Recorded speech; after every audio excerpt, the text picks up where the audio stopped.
Okay good evening friends. So ನಿನ್ನೆ ಕ್ಲಾಸ್ನಲ್ಲಿ ನಾವು ಛೋಟಾ ನಾಗ್ಪುರ್ ಪ್ರಸ್ಥಭೂಮಿಯ ಬಗ್ಗೆ ನಾವು ಡಿಸ್ಕಷನ್ ಮಾಡ್ತಾ ಇದ್ದೇವೆ ಸ್ನೇಹಿತರೆ. ಎಲ್ಲಿ ಛೋಟಾ ನಾಗ್ಪುರ್ ಪ್ರಸ್ಥಭೂಮಿ ನಮಗೆ ಜಾರ್ಖಂಡ್ದಲ್ಲಿ ಕಂಡು ಬಂದಿತ್ತು.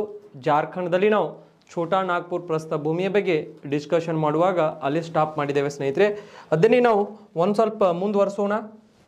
ಹೌದಾ, ಈ ಯಾವ ಭಾಗದಲ್ಲಿ ಅಂದರೆ ಜಾರ್ಖಂಡ್ ಏನಿದೆ ನಮಗೆ ಜಾರ್ಖಂಡ್, ಈ ಜಾರ್ಖಂಡ್ದಲ್ಲಿ ಈ ಭಾಗದಲ್ಲಿ ಕಂಡು ಬರುವಂಥ ಜಾರ್ಖಂಡ್ ಇದೆ ಇಲ್ಲಿ ನಮಗೆ.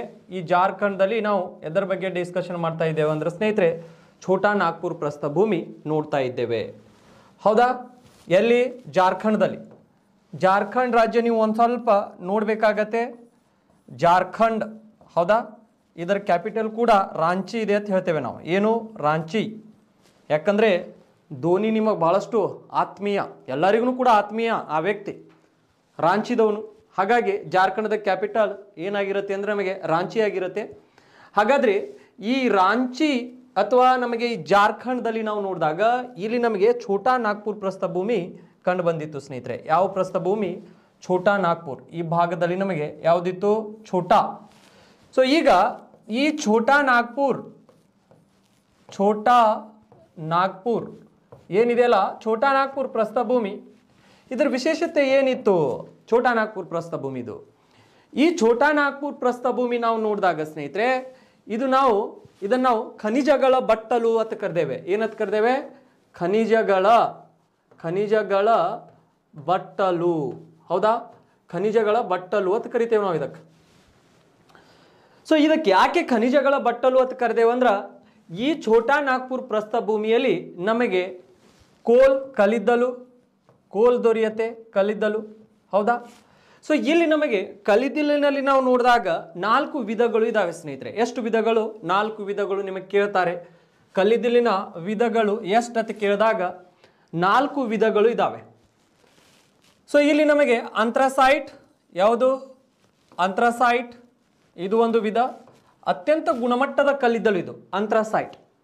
ಅದು ಆದಮೇಲೆ ಬಿಟುಮಿನಸ್ ಅಂತ ಕರಿತೇವೆ ಸ್ನೇಹಿತರೆ, ಬಿಟುಮಿನಸ್. ಹೌದಾ, ಬಿಟುಮಿನಸ್. ಲಿಗ್ನೈಟ್ ಅಂತ ಕರಿತೇವೆ. ಯಾವುದು? ಲಿಗ್ನೈಟ್. Next peat. ಯಾವುದಿದೆ? ಪೀಟ್. ಈಗ ಈ ಛೋಟಾ ನಾಗ್ಪುರ್ ಪ್ರಸ್ಥಭೂಮಿಯಲ್ಲಿ ನಮಗೆ ಅಂಥ್ರಸೈಟ್ ಕಲ್ಲಿದ್ದಲು ಬಿಟ್ಟು ಬಿಟುಮಿನಸ್, ಲಿಗ್ನೈಟ್ ಮತ್ತು ಪೀಟ್ ಈ 3 ವಿಧಗಳು ದೊರೀತಾವೆ. ನೀವು ಎಕ್ಸಾಮ್ದಲ್ಲಿ ಕೇಳಿಬಿಡ್ತಾರೆ ಕ್ವಶನ್ಸ್. ಸೊ ಕಲ್ಲಿದ್ದಲಿನ ವಿಧಗಳು ಯಾವತ್ತು ಕೇಳಿದಾಗ ಅಂಥ್ರಸೈಟ್, ಬಿಟುಮಿನಸ್, ಲಿಗ್ನೈಟ್, ಪೀಟ್ ಅಂತ ಹೇಳಬೇಕಾಗತ್ತೆ. ಈ ಛೋಟಾ ನಾಗ್ಪುರ್ ಪ್ರಸ್ಥಭೂಮಿಯಲ್ಲಿ ನಮಗೆ ಕಲ್ಲಿದ್ದಲು ದೊರೀತೈತಿ. ಯಾವ ಕಲ್ಲಿದ್ದಲು ಇಲ್ಲಿ ದೊರೆಯುತ್ತೆ ಅಂದ್ರೆ ಈ 3 ವಿಧಗಳು ದೊರೀತಾವೆ ಇಲ್ಲಿ. ಸೊ 3 ವಿಧಗಳು ಯಾವ್ಯಾವು? Bituminous, lignite, peat. ಈ ಅಂಥ್ರಸೈಟ್ ಎಲ್ಲಿ ದೊರೀತೈತೆ ಅಂದ್ರೆ ಸ್ನೇಹಿತರೆ ಹೆಚ್ಚಾಗಿ ಇದು ಜಮ್ಮು ಆ್ಯಂಡ್ ಕಾಶ್ಮೀರದಲ್ಲಿ ದೊರೆಯುತ್ತೆ. ಎಲ್ಲಿ ದೊರೆಯುತ್ತೆ? ನಮಗೆ ಜಮ್ಮು ಆ್ಯಂಡ್ ಕಾಶ್ಮೀರ ಕಡೆಗೆ. ಬಟ್ ಇದು ಅತ್ಯಂತ ಒಳ್ಳೆಯ ಕ್ವಾಲಿಟಿ ಕಲ್ಲಿದ್ದಲು ಇದು. ಯಾಕಂದ್ರೆ ಈ ಕಲ್ಲಿದ್ದಲಿದಿಂದನೇ ನಾವು ಭಾರತ ದೇಶದಲ್ಲಿ ನಾವು ಏನು ತಗೋತೇವೆ ಅಂದ್ರೆ ಥರ್ಮಲ್ ಎನರ್ಜಿ, ಶಾಖ ವಿದ್ಯುತ್. ಹೌದಾ, ಈ ಶಾಖ ವಿದ್ಯುತ್ತನ್ನೇ ನಾವು ಭಾರತ ದೇಶದಲ್ಲಿ 69% ಇದೆ. 69% ನಾವು ಶಾಖ ವಿದ್ಯುತ್ ತಗೋತೇವೆ ಸ್ನೇಹಿತರೆ. ಶಾಖ ವಿದ್ಯುತ್ ಅಂದರೆ ಈ ಕಲ್ಲಿದ್ದಲನ್ನು ಸುಡುವುದರಿಂದ ತಗೊಳ್ಳುವಂಥ ಎನರ್ಜಿ, ಅದಕ್ಕೆ ನಾವು ಥರ್ಮಲ್ ಎನರ್ಜಿ ಅದು ಕೂಡ ನಾವು ಕರಿತೇವೆ. ಅದಕ್ಕೆ ನೀವು ಈ 3 ವಿಧಗಳು ನಮ್ಮ ಭಾರತ ದೇಶದಲ್ಲಿ ಬಹಳಷ್ಟು ಪ್ರಸಿದ್ಧ ಇದ್ದಾವೆ. ಈ ಬಿಟುಮಿನಸ್ 2ನೇ ಕ್ವಾಲಿಟಿ, ಲಿಗ್ನೈಟ್ 3rd, ಇದು 4th ಕ್ವಾಲಿಟಿ, ಪೀಟ್. ಅಂಥ್ರಸೈಟ್ ಅತ್ಯಂತ ಒಳ್ಳೆಯ ಕ್ವಾಲಿಟಿ. ಸೊ ಈ ಕಲ್ಲಿದ್ದಲುಗಳು ನಾವು ಇವೆಲ್ಲ ಈ 3 ಅಂಥ್ರಸೈಟ್ ಬಿಟ್ಟು ಬಿಟುಮಿನಸ್, ಲಿಗ್ನೈಟ್, ಪೀಟ್ ಈ 3 ನಮಗೆ ಛೋಟಾ ನಾಗ್ಪುರ್ ಪ್ರಸ್ಥಭೂಮಿಯ ಕಡೆಗೆ ಕಂಡು ಬರ್ತಾವೆ ಸ್ನೇಹಿತರೆ. ಸೊ ಅದಕ್ಕೆ ಕಲ್ಲಿದ್ದಲಿಗೆ ಇದು ಬಹಳಷ್ಟು ಪ್ರಸಿದ್ಧವಾಗಿದೆ ಛೋಟಾ ನಾಗ್ಪುರ್ ಪ್ರಸ್ಥಭೂಮಿ. ನೆಕ್ಸ್ಟು ಈ ಜಾರ್ಖಂಡ್ ಕಡೆಗೆ ಕಬ್ಬಿಣದ ಅದಿರು ಕೂಡ ಕಂಡು ಬರುತ್ತೆ ನಮಗೆ. ಹೌದಾ, ಹಾಗಾಗಿ ಇದಕ್ಕೆ ನಾವು ಖನಿಜಗಳ ಬಟ್ಟಲು ಅಂತ ಕರಿತೇವೆ ಛೋಟಾ ನಾಗ್ಪುರ್ ಪ್ರಸ್ಥಭೂಮಿಗೆ. ಎಲ್ಲಿ? ಇದು ನಮಗೆ ಜಾರ್ಖಂಡ್ದಲ್ಲಿ ಇದೆ. ಓಕೆ, ನೆಕ್ಸ್ಟು ಈ ಜಾರ್ಖಂಡ್ದಲ್ಲಿ ಸ್ನೇಹಿತರೆ ನಮಗೆ ನಾವು ಮ್ಯಾಪಿನ ಮುಖಾಂತರ ನಾವು ಹೋಗಿ ನೋಡಿದಾಗ ಇಲ್ಲಿ ಛೋಟಾ ನಾಗ್ಪುರ್ ಪ್ರಸ್ಥಭೂಮಿ ಇದು ಆದ ನಂತರ ಇಲ್ಲಿ ನಮಗೆ ಮತ್ತೆ ಪಾರ್ಶ್ವನಾಥ್ ಬೆಟ್ಟಗಳು ಕಂಡು ಬರ್ತವೆ. ಯಾವುದು? ಪಾರ್ಶ್ವನಾಥ್. ಈ ಭಾಗದಲ್ಲಿ ನಮಗೆ ಪಾರ್ಶ್ವನಾಥ್ ಯಾವ ಬೆಟ್ಟಗಳು? ಪಾರ್ಶ್ವನಾಥ್ ಬೆಟ್ಟಗಳು. ಈ ಪಾರ್ಶ್ವನಾಥ್ ಬೆಟ್ಟಗಳು ನಮಗೆ ಎಲ್ಲಿದ್ದಾವೆ ಅಂತ ಕೇಳಿದಾಗ ಸ್ನೇಹಿತರೆ ನಾವು ಜಾರ್ಖಂಡ್ದಲ್ಲಿ ಇವೆ ಅಂತ ಹೇಳಬೇಕಾಗತ್ತೆ. ಪಾರ್ಶ್ವನಾಥ್ ಬೆಟ್ಟಗಳು ಎಲ್ಲಿದ್ದಾವೆ ನಮಗೆ ಜಾರ್ಖಂಡ್ದಲ್ಲಿ ಇದಾವೆ ಅಂತ ನಾವು ಹೇಳಬೇಕಾಗತ್ತೆ. ಅದು ಆದ್ಮೇಲೆ ಇಲ್ಲಿ ರಾಜ್ಮಹಲ್, ಯಾವುದು ರಾಜ್ಮಹಲ್ ಬೆಟ್ಟಗಳನ್ನು ಕೂಡ ನಮಗೆ ಈ ಭಾಗದಲ್ಲಿ ಕಂಡು ಬರ್ತಾವೆ. ರಾಜ್ಮಹಲ್ ಜಾರ್ಖಂಡ್ ಕಡೆಗೆ ರಾಜ್ಮಹಲ್, ರಾಜ್ಮಹಲ್ ಯಾವ ಮಹಲ್ ರಾಜ್ಮಹಲ್ ಬೆಟ್ಟಗಳು, ಇದನ್ನು ಕೂಡ ನೀವು ನೆನ್ಪಿಟ್ಕೋಬೇಕು. ರಾಜ್ಮಹಲ್ ಬೆಟ್ಟಗಳು ಕೂಡ ನಮಗೆ ಇಲ್ಲಿ ಕಂಡು ಬರ್ತಾವೆ ಸ್ನೇಹಿತರೆ. ರಾಜ್ಮಹಲ್ ಹೌದಾ. ಒಂದು ನಮಗೆ ಛೋಟಾ ನಾಗ್ಪುರ್ ಪ್ರಸ್ಥಭೂಮಿ, ಪಾರ್ಶ್ವನಾಥ್ ಬೆಟ್ಟಗಳು, ರಾಜ್ಮಹಲ್ ಬೆಟ್ಟಗಳು ಇವೆಲ್ಲ ಎಲ್ಲಿ ಕಂಡು ಬಂದು ಅಂದ್ರೆ ನಾವು ಜಾರ್ಖಂಡ್ದಲ್ಲಿ ಅಂತ ಹೇಳ್ತೇವೆ. ನೆಕ್ಸ್ಟ್ ಕಲ್ಲಿದ್ದಲಿನ ವಿಧಗಳಲ್ಲಿ ಬಿಟುಮಿನಸ್, ಲಿಗ್ನೈಟ್, ಪೀಟ್ ಇವುಗಳು ಕೂಡ ನಮಗೆ ಈ ಭಾಗದಲ್ಲಿ ಕಂಡು ಬಂದು ಅಂತ ಹೇಳ್ತೇವೆ. ಎಲ್ಲಿ ಅಂದ್ರೆ ಜಾರ್ಖಂಡ್ದಲ್ಲಿ. ನೆಕ್ಸ್ಟ್ ಒಂದು ಪ್ರಸ್ಥಭೂಮಿ ಕಂಡು ಬರುತ್ತೆ. ನಾ ಹೇಳಿದೆ ವಾಟ್ ಈಸ್ ಪ್ಲಾಟ್ಯೂ ಅತ್, ಪ್ರಸ್ಥಭೂಮಿಗೆ ನಾವು ಪ್ಲಾಟ್ಯೂ ಅಂತ ಕರಿತೇವೆ ಸ್ನೇಹಿತರೆ ಇಂಗ್ಲಿಷ್ದಲ್ಲಿ. The plateaus are nothing but as compared to surrounding area, these are little bit height. It is made by volcanoes. ಹೌದಾ. ಪ್ರಸ್ಥಭೂಮಿಗಳು ಇವು ಎದರಿಂದ ನಿರ್ಮಿತವಾಗಿರ್ತಾವ ಅಂದ್ರೆ ಜ್ವಾಲಾಮುಖಿದಿಂದ ನಿರ್ಮಿತವಾಗಿರುತ್ತವೆ ಸ್ನೇಹಿತರೆ. ಎದರಿಂದ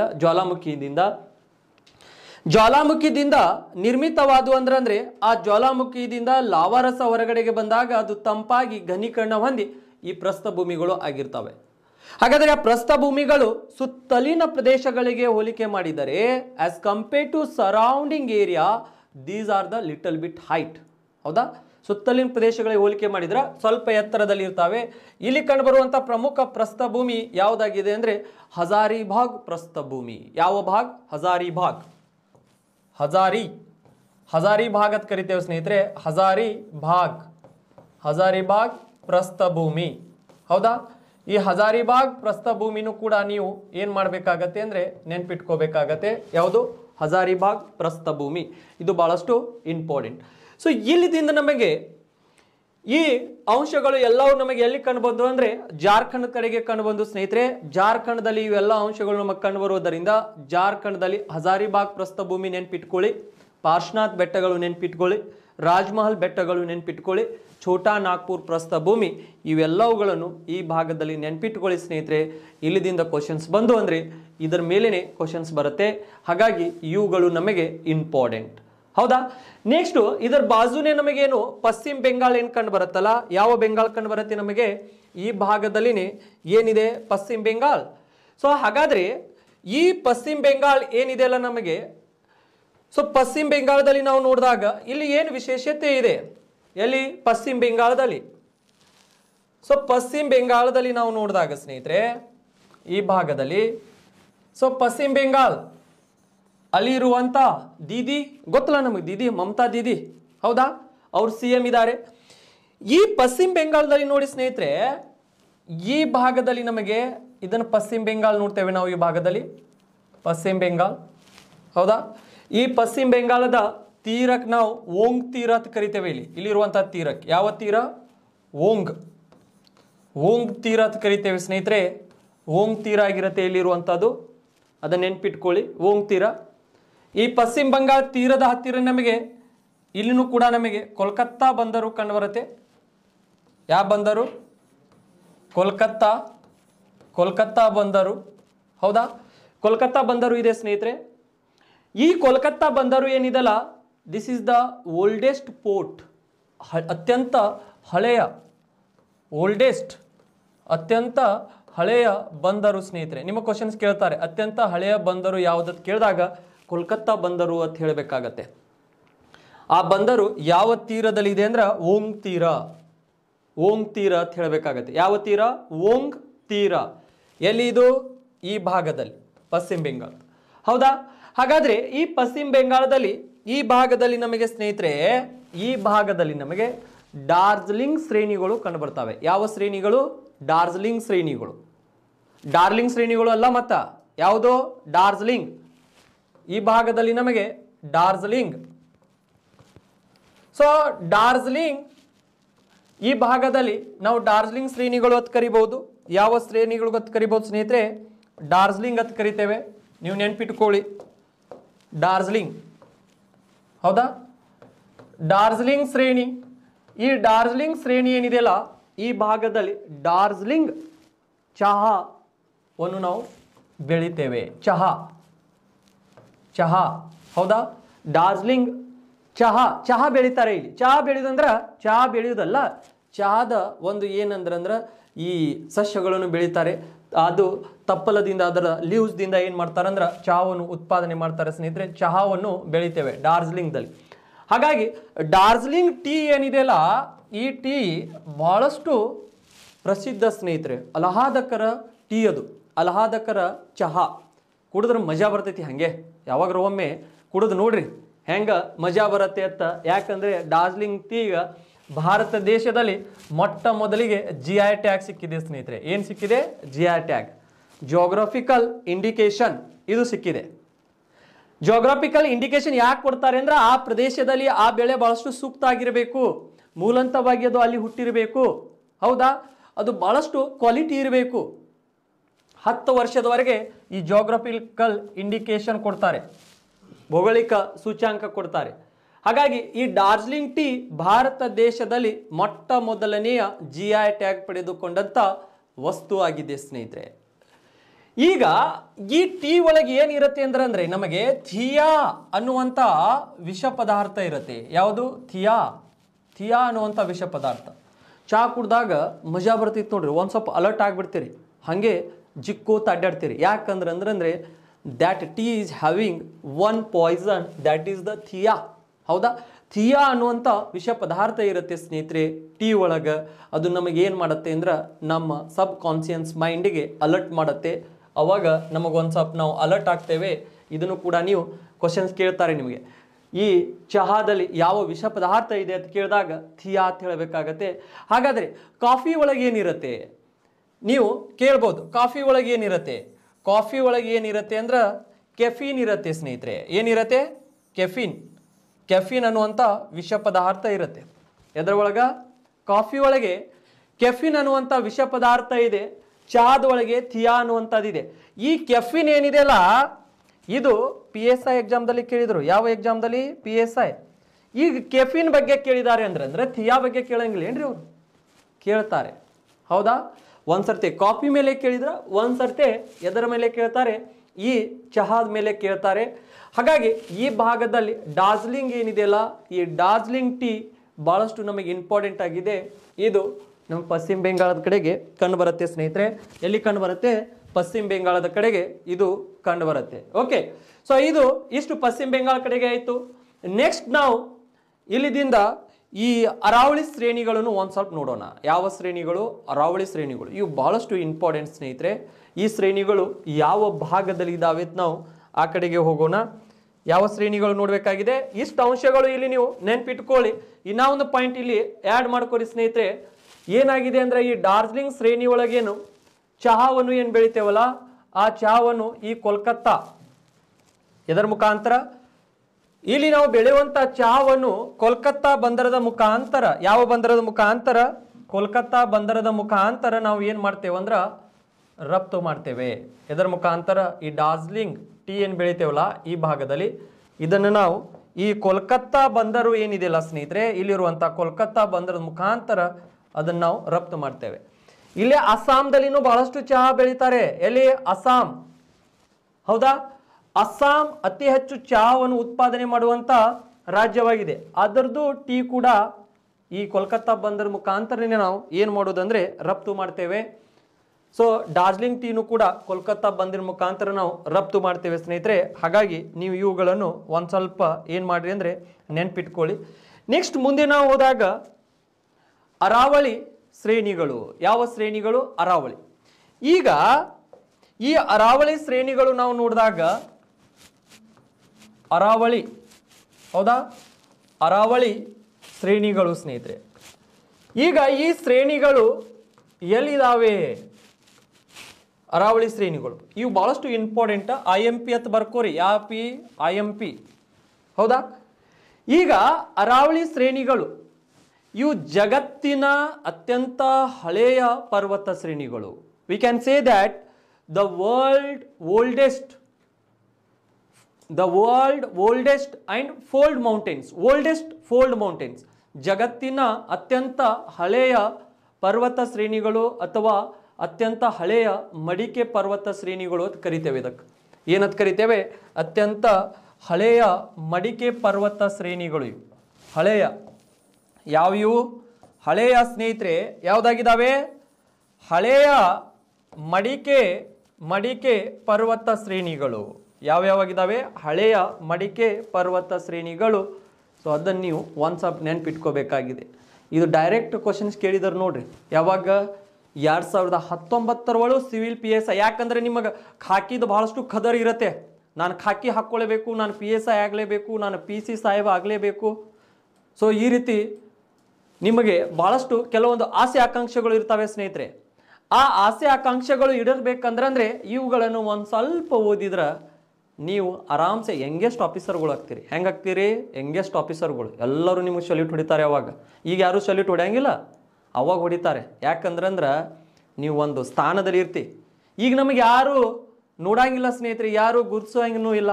ಯಾವಾಗ ನೀ ಜಾಬ್ ಮಾಡ್ಕೊಂಡು ಬರ್ತಿ ನಿಮ್ಮ ಊರಾಗ, ನಮ್ಮ ತಮ್ಮ ಹಿಂಗೆ ಓದಿದ್ದ, ನಮ್ಮ ಹುಡುಗ ಹಿಂಗೆ ಓದಿದ್ದ, ಅವಾಗ ಇವೆಲ್ಲ ಸ್ಟಾರ್ಟ್ ಆಗ್ತವೆ. ಗೊತ್ತಾಯ್ತಾ? ಅಲ್ಲಿವರೆಗೆ ನೀವು ಚೆನ್ನಾಗಿ ಕ್ಲಾಸ್ ಕೇಳಿ ನೀವು ಚೆನ್ನಾಗಿನೇ ಅಚೀವ್ಮೆಂಟ್ ಮಾಡ್ತೀರಿ. ಓಕೆ. ಸೊ ಇಲ್ಲಿ ಅರಾವಳಿ ಶ್ರೇಣಿಗಳು ಇದ್ದಾಗ ಸ್ನೇಹಿತರೆ ಇವು ಹಳೆಯ ಮಡಿಕೆ ಪರ್ವತಗಳು ಅಂತ ಕರಿತೇವೆ. ಇದನ್ನು 2019 ಒಳಗೂ ಸಿವಿಲ್ PSI ಎಕ್ಸಾಮ್ದಲ್ಲಿ ಕೇಳ್ತಾರೆ. 2021 ಸಿವಿಲ್ PSI ಎಕ್ಸಾಮ್ದಲ್ಲಿ ಕೇಳ್ತಾರೆ. ಗೊತ್ತಾಯ್ತಾ? ಸೊ ಅದಕ್ಕೆ ಈ ಅರಾವಳಿ ಶ್ರೇಣಿಗಳು ನಮಗೆ ಇವು ಎಲ್ಲಿ ಕಂಡು ಬರ್ತಾವೆ? ಎಲ್ಲಿದಿಂದ ಎಲ್ಲಿವರೆಗೆ ಇದ್ದಾವೆ ನೋಡಿ ಸ್ನೇಹಿತರೆ. ಇವು ಈಗ ನಾವು ಈ ಭಾಗದಲ್ಲಿ ಭಾರತ ದೇಶ ಇದೆ. ಇದು ನಮಗೆ ಯಾವ ದೇಶ ಇದೆ? ಭಾರತ ದೇಶ. ಹೌದಾ? ಈ ಕಡೆಗೆ ನಾವು ಭಾರತ ದೇಶವನ್ನು ನೋಡೋದ ಮುಖಾಂತರ ಈ ಭಾಗದಲ್ಲಿ ನಮಗೆ ಗುಜರಾತ್ ಇದೆ. ಏನಿದೆ? ಗುಜರಾತ್. ಹೌದಾ? ನೆಕ್ಸ್ಟು ಇಲ್ಲಿದಿಂದ ನಾವು ರಾಜಸ್ಥಾನ್. ಏನಿದೆ ನಮಗೆ? ರಾಜಸ್ಥಾನ್. ಹೌದಾ? ಈಗ ರಾಜಸ್ಥಾನ್ ಇದೆ ಅಂದ್ರೆ ಈ ಶ್ರೇಣಿಗಳನ್ನು ನಾವು ನೋಡಿದಾಗ ಸ್ನೇಹಿತರೆ ಇವು ಎಲ್ಲಿದಿಂದ ಎಲ್ಲಿವರೆಗೆ ಈ ಶ್ರೇಣಿಗಳು ಚಾಚಿದಾವೆ ನೋಡಿ. ಈ ಗುಜರಾತದಿಂದ ಈ ಶ್ರೇಣಿಗಳು ಎಲ್ಲಿವರೆಗೆ ಚಾಚಿದಾವಂದ್ರ ಅರಾವಳಿ ಶ್ರೇಣಿಗಳು ಸ್ನೇಹಿತರೆ ಡೆಲ್ಲಿವರೆಗೆ. ಎಲ್ಲಿವರೆಗೆ? ದೆಹಲಿ. ಸೊ ನಾವು ಹೇಳ್ಬೋದು ಗುಜರಾತದಿಂದ ಎಲ್ಲಿದಿಂದ? ಗುಜರಾತದಿಂದ ಎಲ್ಲಿವರೆಗೆ ಇವು ಚಾಚಿದಾವೆ ಅಂದ್ರೆ ಡೆಲ್ಲಿವರೆಗೆ ಅಂತ ಹೇಳ್ತೇವೆ. ಎಲ್ಲಿದಿಂದ? ಗುಜರಾತ್. ಗುಜರಾತ್ ಆಮೇಲೆ ರಾಜಸ್ಥಾನ್. ರಾಜಸ್ಥಾನ್ ಸ್ನೇಹಿತರೆ ರಾಜಸ್ಥಾನ್. ರಾಜಸ್ಥಾನ್ ಆದ ನಂತರ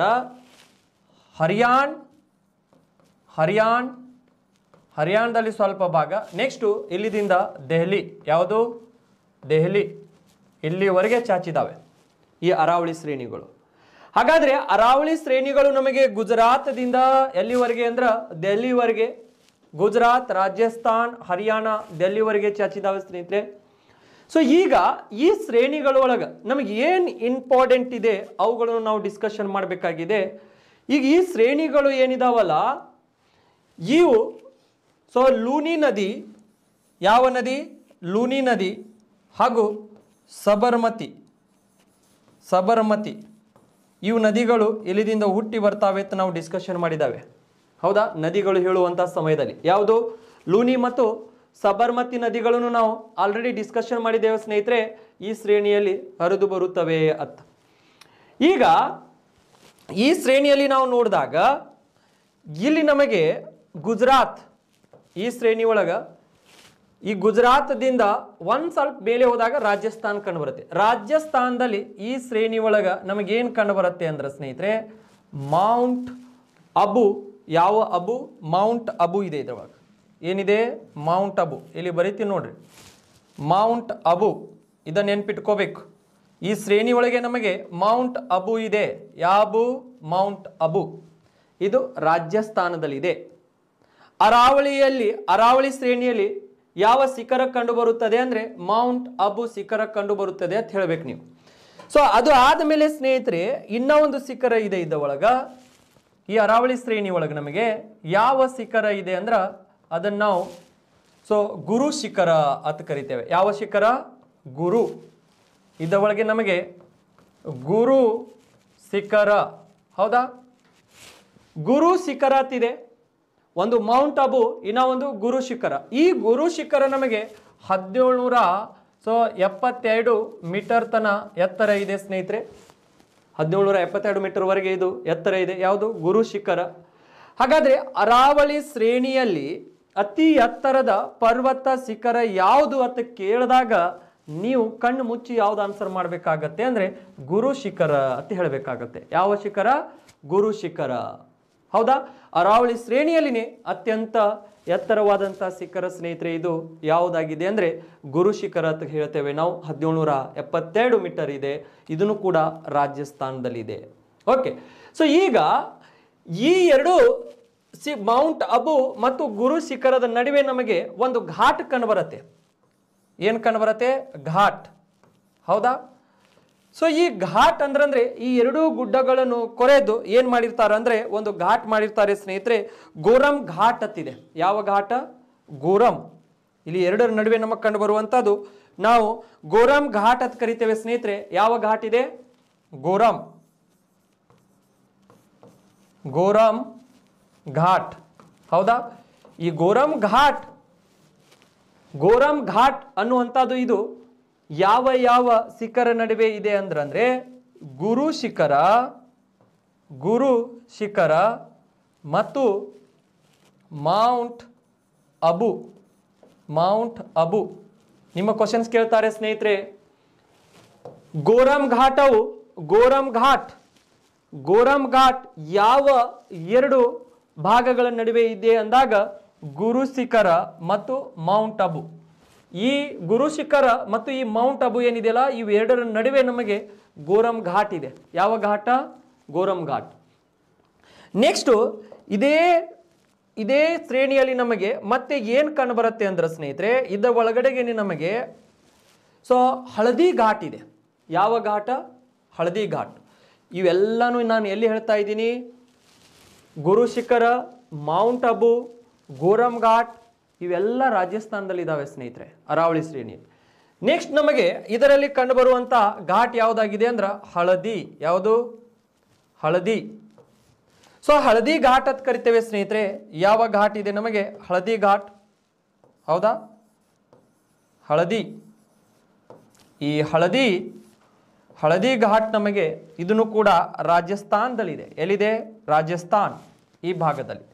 ಹಾಗಾದ್ರೆ ರಾಜಸ್ಥಾನದಲ್ಲಿರುವಂತ ಈ ಹಳದಿ ಘಾಟ್ ಏನಿದೆಯಲ್ಲ ಸ್ನೇಹಿತರೆ, ಆ ಘಾಟ್ ನಡುವೆ ಎದರ ನಡುವೆ ಇದೆ ಈ ಹಳದಿ ಘಾಟ್ ಅಂದ್ರೆ ನಾವು ಇಲ್ಲಿ ಅಬ್ಸರ್ವೇಷನ್ ಮಾಡಿದಾಗ ಈ ಘಾಟನ್ನು ನಾವು ಸೊ ರಾಜಮಂಡ್ಸ್.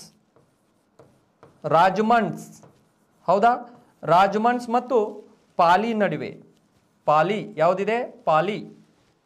ರಾಜಮಂಡ್ಸ್ ಮತ್ತು ಪಾಲಿಯ ನಡುವೆ ಹಳದಿ ಘಾಟ್ ಇದೆ. ಇದನ್ನು ಹಳದಿ ಘಾಟ್ನು ಕೂಡ ಎಲ್ಲಿದೆ ಅಂದ್ರೆ ಸ್ನೇಹಿತರೆ ನಮಗೆ ಸೊ ರಾಜಸ್ಥಾನದಲ್ಲಿ ಇದೆ ಅಂತ ಹೇಳ್ತೇವೆ. ಹೌದಾ? ಇದನ್ನು ಕೂಡ ನೀವು ನೆನ್ಪಿಟ್ಕೊಳ್ಳಿ.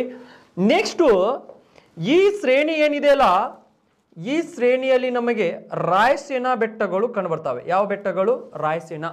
ಇದೇ ಶ್ರೇಣಿ ಒಳಗೆ ನಮಗೆ ಡೆಲ್ಲಿ ಹತ್ತಿರ ಯಾವ ಬೆಟ್ಟಗಳು ಇದಾವೆ?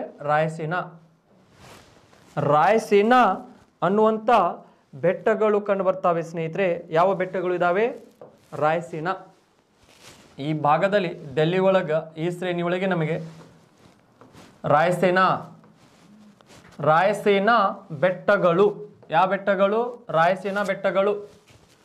ಹಾಗಾದ್ರೆ ಈ ರಾಯಸೇನಾ ಬೆಟ್ಟಗಳು ಏನಿದಾವಲ್ಲ ಇವು ಎಲ್ಲಿ ಕಂಡು ಬಂದು ನಮಗೆ?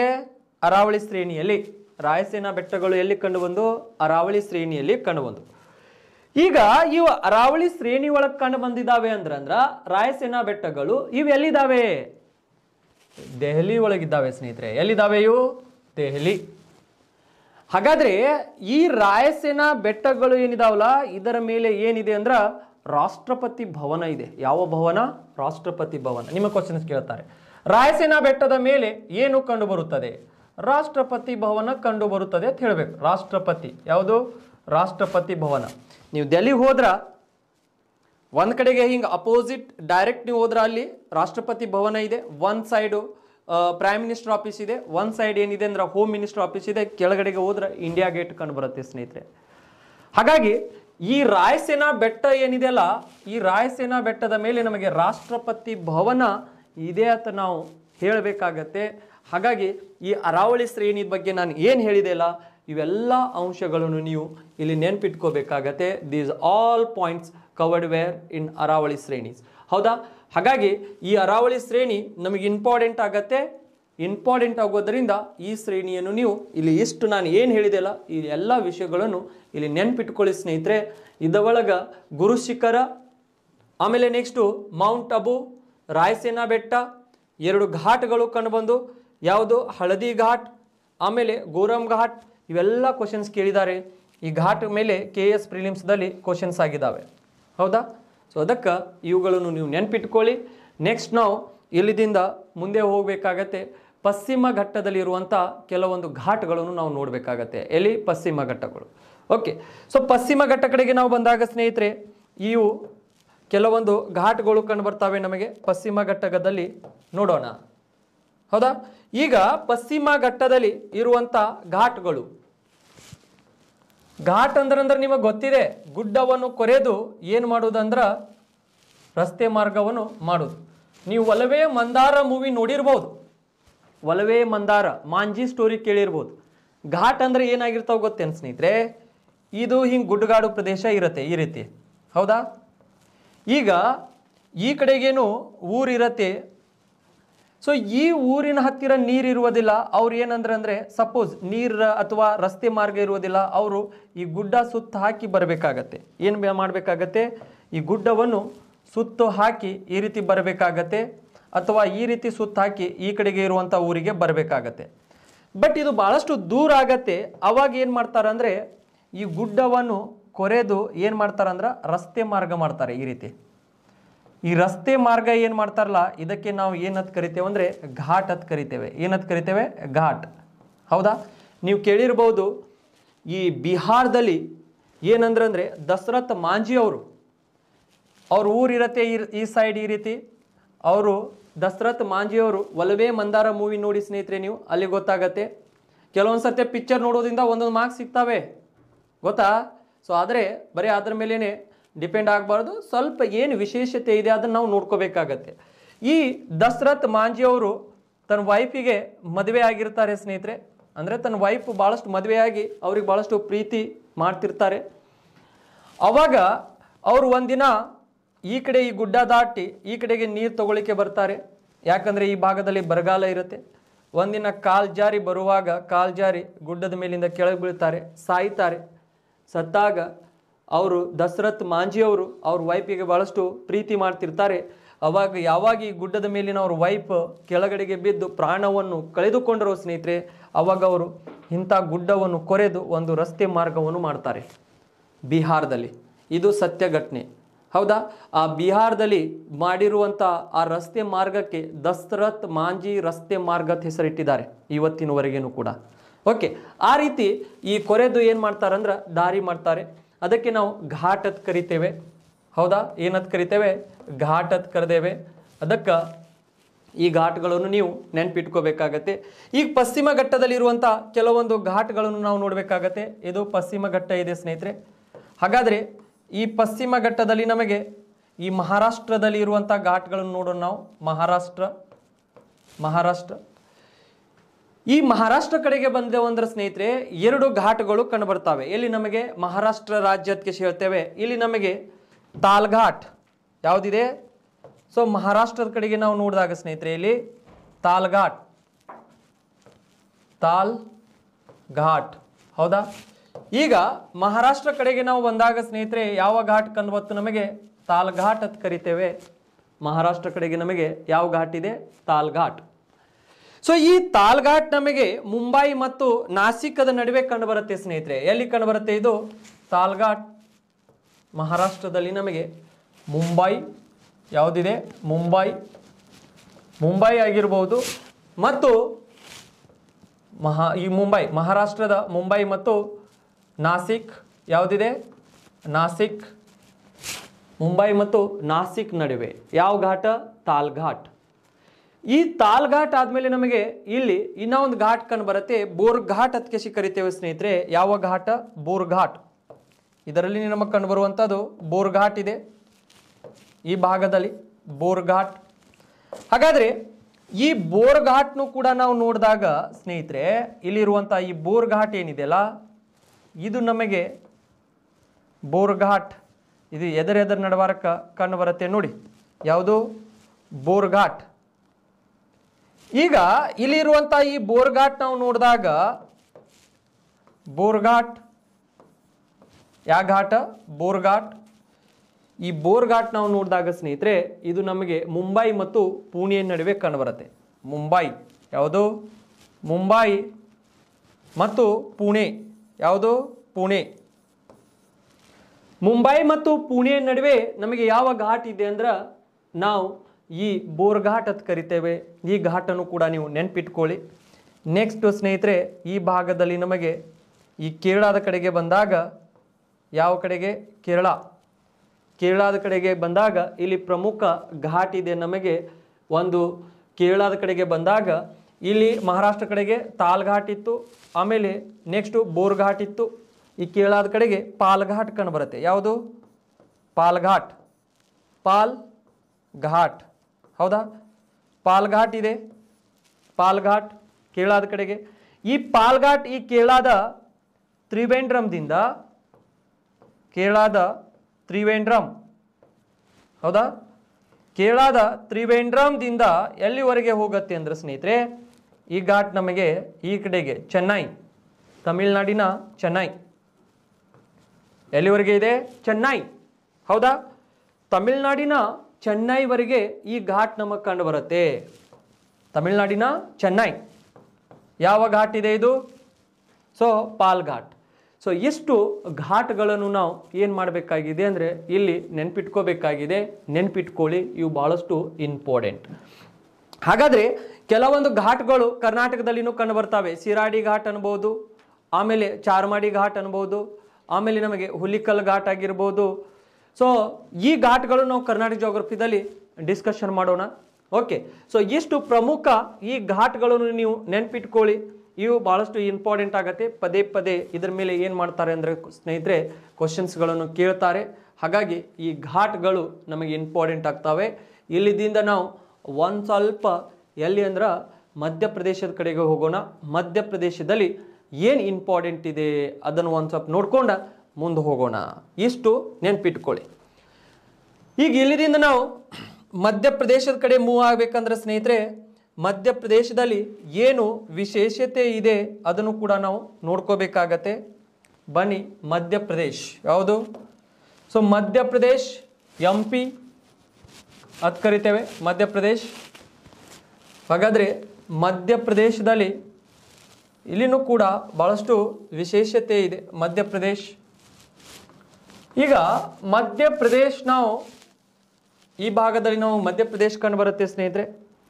ಈಗ ಮಧ್ಯಪ್ರದೇಶದಲ್ಲಿ ಭಾಳಷ್ಟು ಶ್ರೇಣಿಗಳು ನಮಗೆ ಕಂಡು ಬರ್ತಾವೆ. ಈ ಭಾಗದಲ್ಲಿ ನಾವು ನೋಡಿದಾಗ ಸ್ನೇಹಿತರೆ ಮಧ್ಯಪ್ರದೇಶದಲ್ಲಿ ನಮಗೆ ವಿಂಧ್ಯ ಯಾವುದು? ವಿಂಧ್ಯ ಶ್ರೇಣಿ ಇದೆ. ಯಾವ ಶ್ರೇಣಿ? ವಿಂಧ್ಯ ಶ್ರೇಣಿ ಹೌದಾ. ಈ ವಿಂಧ್ಯ ಶ್ರೇಣಿ ಎಲ್ಲಿದೆ? ನಮಗೆ ಮಧ್ಯಪ್ರದೇಶದಲ್ಲಿದೆ. ಈ ವಿಂಧ್ಯ ಶ್ರೇಣಿ ಆದ ನಂತರ ಅದರ ಕೆಳಗಡೆಗೆ ನಾವು ಬಂದೇವಂದ್ರೆ ಈ ಭಾಗದಲ್ಲಿ ನಮಗೆ ಸಾತ್ಪುರ ಶ್ರೇಣಿ. ಯಾವ ಶ್ರೇಣಿ ಇದೆ? ಸಾತ್ಪುರ ಹೌದಾ. ಸಾತ್ಪುರ ಶ್ರೇಣಿ ಅಂತ ಕರಿತೇವೆ ಸ್ನೇಹಿತರೆ. ಸಾತ್ಪುರ ಶ್ರೇಣಿ ಯಾವ ಶ್ರೇಣಿ ಇದೆ ಇಲ್ಲಿ? ಸಾತ್ಪುರ ಶ್ರೇಣಿ. ಒಂದು ವಿಂಧ್ಯ ಶ್ರೇಣಿ, ಇನ್ನ ಒಂದು ಸಾತ್ಪುರ ಶ್ರೇಣಿ. ಈ ಶ್ರೇಣಿಗಳ ನಡುವೆ ನಮಗೆ ಒಂದು ನದಿ ಬರುತ್ತೆ ಅಂತ ಹೇಳಿದೆ ನಾನು. ಯಾವ ನದಿ ಹರಿದು ಬರುತ್ತದೆ ಇವೆರಡರ ನಡುವೆ ಅಂದಾಗ ನಾವು ಒಂದು ಸ್ವಲ್ಪ ಅಬ್ಸರ್ವೇಷನ್ ಮಾಡಬೇಕಾಗತ್ತೆ ಸ್ನೇಹಿತರೆ. ಯಾವ ನದಿ ಇದೆ ನೋಡಿ, ಇವೆ ಎರಡರ ನಡುವೆ ನಮಗೆ ಎರಡು ಶ್ರೇಣಿಗಳ ನಡುವೆ ಈ ರೀತಿ ಒಂದು ನದಿ ಬರುತ್ತೆ. ಯಾವ ನದಿ ಇದೆ ಅಂದ್ರೆ ಅದು ನಾವು ನರ್ಮದಾ ನದಿ ಅಂತ ಕರಿತೇವೆ ಸ್ನೇಹಿತರೆ. ಯಾವುದು? ನರ್ಮದಾ. ಈ ರೀತಿ ನರ್ಮದಾ ನದಿ ಬಂದುಬಿಡುತ್ತೆ ಹೌದಾ. ಎದಕ್ಕೆ ಬಂದು ಸೇರುತ್ತೆ ಇದು? ಅರಬ್ಬಿ ಸಮುದ್ರ ಬರುತ್ತೆ ಈ ಕಡೆಗೆ. ಯಾವ ನದಿ ಬತ್ತಿಲ್ಲಿ? ನರ್ಮದಾ. ನಿಮ್ಮ ಕ್ವಶನ್ಸ್ ಕೇಳ್ತಾರೆ, ನರ್ಮದಾ ನದಿಯು ಯಾವ ಎರಡು ಶ್ರೇಣಿಗಳ ನಡುವೆ ಬತ್ತು? ಹೌದಾ, ಹರಿದು ಬತ್ತು ಅಂತ ಕೇಳ್ತಾರೆ. ನರ್ಮದಾ ನದಿ ಯಾವ ಎರಡು ಶ್ರೇಣಿಗಳ ನಡುವೆ ಅಂತ ಕೇಳಿದಾಗ ಸ್ನೇಹಿತರೆ ನೀವು ಏನಂತ ಹೇಳಬೇಕಾಗತ್ತೆ ಅಂದರೆ ವಿಂಧ್ಯ ಮತ್ತು ಸಾತ್ಪುರ ಶ್ರೇಣಿಗಳ ನಡುವೆ ನರ್ಮದಾ ನದಿ ಬರುತ್ತದೆ. ಈ ನರ್ಮದಾ ನದಿ ಹಿಂಗೆ ಬರುತ್ತಲ್ಲ ಅವಾಗ ಏನಾಗತ್ತೆ ಅಂದ್ರೆ ಈ ಎರಡೂ ಶ್ರೇಣಿಗಳನ್ನು ಸೀಳಿ ಬರುತ್ತೆ ಅದು. ಹಾಗಾಗಿ ಈ ನದಿಗೆ ನಾವು ಏನಂತ ಕರಿತೇವೆ ಅಂದರೆ ಸೀಳು ಕಣಿವೆಯಲ್ಲಿ ಹರಿಯುವ ನದಿ ಅಂತ ಕರಿತೇವೆ. ಸೀಳು ಕಣಿವೆ. ಯಾವ ಕಣಿವೆ? ಸೀಳು ಕಣಿವೆ. ಈ ಸೀಳು ಕಣಿವೆಗೆ ನಾವು ಇಂಗ್ಲೀಷ್ನ್ಯಾಗ ರಿಫ್ಟ್ ವ್ಯಾಲಿ ಅಂತ ಕರಿತೇವೆ ಸ್ನೇಹಿತರೆ. ಏನಂತ ಕರಿತೇವೆ? Rift valley. ರಿಫ್ಟ್ ವ್ಯಾಲಿ ಅಂತ ಕರೆದು ಬಿಡ್ತೇವೆ. ಯಾವ ವ್ಯಾಲಿ ಇದೆ ಇದು? Rift valley. VALLEY rift valley ಅಂತ ಕರೆದು ಬಿಡ್ತೇವೆ. ಸೊ ಸೀಳು ಕಣಿವೆ ಮುಖಾಂತರ ಹರಿಯುವಂಥ ಏಕೈಕ ನದಿ ಯಾವುದಿದೆ ಅಂದರೆ ನಮಗೆ ನರ್ಮದಾ ನದಿ ಇದೆ. ಎಲ್ಲಿದೆ ಇದು? ಮಧ್ಯಪ್ರದೇಶದಲ್ಲಿದೆ. ಈ ನದಿ ಈ ಕಡೆಗೆ ನಮಗೆ 1312 ಕಿಲೋಮೀಟರ್ ಉದ್ದ ಹರಿದು ಹೋಗುತ್ತೆ ಸ್ನೇಹಿತರೆ. ಈ ಎರಡು ಶ್ರೇಣಿಗಳ ನಡುವೆ ಅತ್ಯಂತ ಪ್ರಮುಖವಾಗಿ ಹರಿಯುವಂಥ ನದಿ ಇದು. ಸಪೋಸ್ ಈ ನದಿ ಈ ಕಡೆಗೆ ಬರ್ಬೋದಾಗಿತ್ತು, ಬಟ್ ಈ ಕಡೆಗೆ ಎತ್ತರ ಪ್ರದೇಶ ಇರುವುದರಿಂದ ಈ ನದಿ ಈ ಕಡೆಗೆ ಹೋಯಿತು. ಮೊನ್ನೆ FDA ಎಕ್ಸಾಮ್ದಲ್ಲಿ ಕೇಳಿದ್ರೆ ನೋಡ್ರಿ ಇದನ್ನು, ಈ ನದಿಯ ಮೇಲೆ ಕ್ವಶನ್ಸ್. ಒಂದು ಸ್ವಲ್ಪ FDA ಕ್ವಶನ್ ಪೇಪರ್ ನೀವು ಸಾಲ್ವ್ ಮಾಡಿ ನೋಡಿದ್ರೆ ನಿಮಗೆ ಗೊತ್ತಾಗತ್ತೆ ಸ್ನೇಹಿತರೆ ಯಾವ ರೀತಿ ಇದರ ಮೇಲೆ ಕ್ವಶನ್ಸ್ ಅವರು ರೈಸ್ ಮಾಡಿದರು ಅಂತ. ಓಕೆ, ಸೊ ನೆಕ್ಸ್ಟು ಇಲ್ಲಿದಿಂದ ನಾವು ಈ ಮಧ್ಯಪ್ರದೇಶದಲ್ಲಿ ಇದರ ಮೇಲೆ ಹೋದಾಗ ನಮಗೆ ಮಾಳ್ವಾ ಪ್ರಸ್ಥಭೂಮಿ ಕಂಡುಬರುತ್ತೆ. ಈ ಭಾಗದಲ್ಲಿ ಯಾವುದು? ಮಾಳ್ವಾ ಅನ್ನುವಂಥ ಪ್ರಸ್ಥಭೂಮಿ ಇದೆ ಸ್ನೇಹಿತರೆ. ಮಾಳ್ವಾ, ಹೌದಾ? ಮಾಳ್ವಾ ಅನ್ನುವಂಥ ಪ್ರಸ್ಥಭೂಮಿ ಈ ಮಧ್ಯಪ್ರದೇಶದಲ್ಲಿ ನಮಗೆ ಕಂಡುಬರುತ್ತೆ. ಹೌದಾ? ಮಾಳ್ವಾ ಪ್ರಸ್ಥಭೂಮಿ.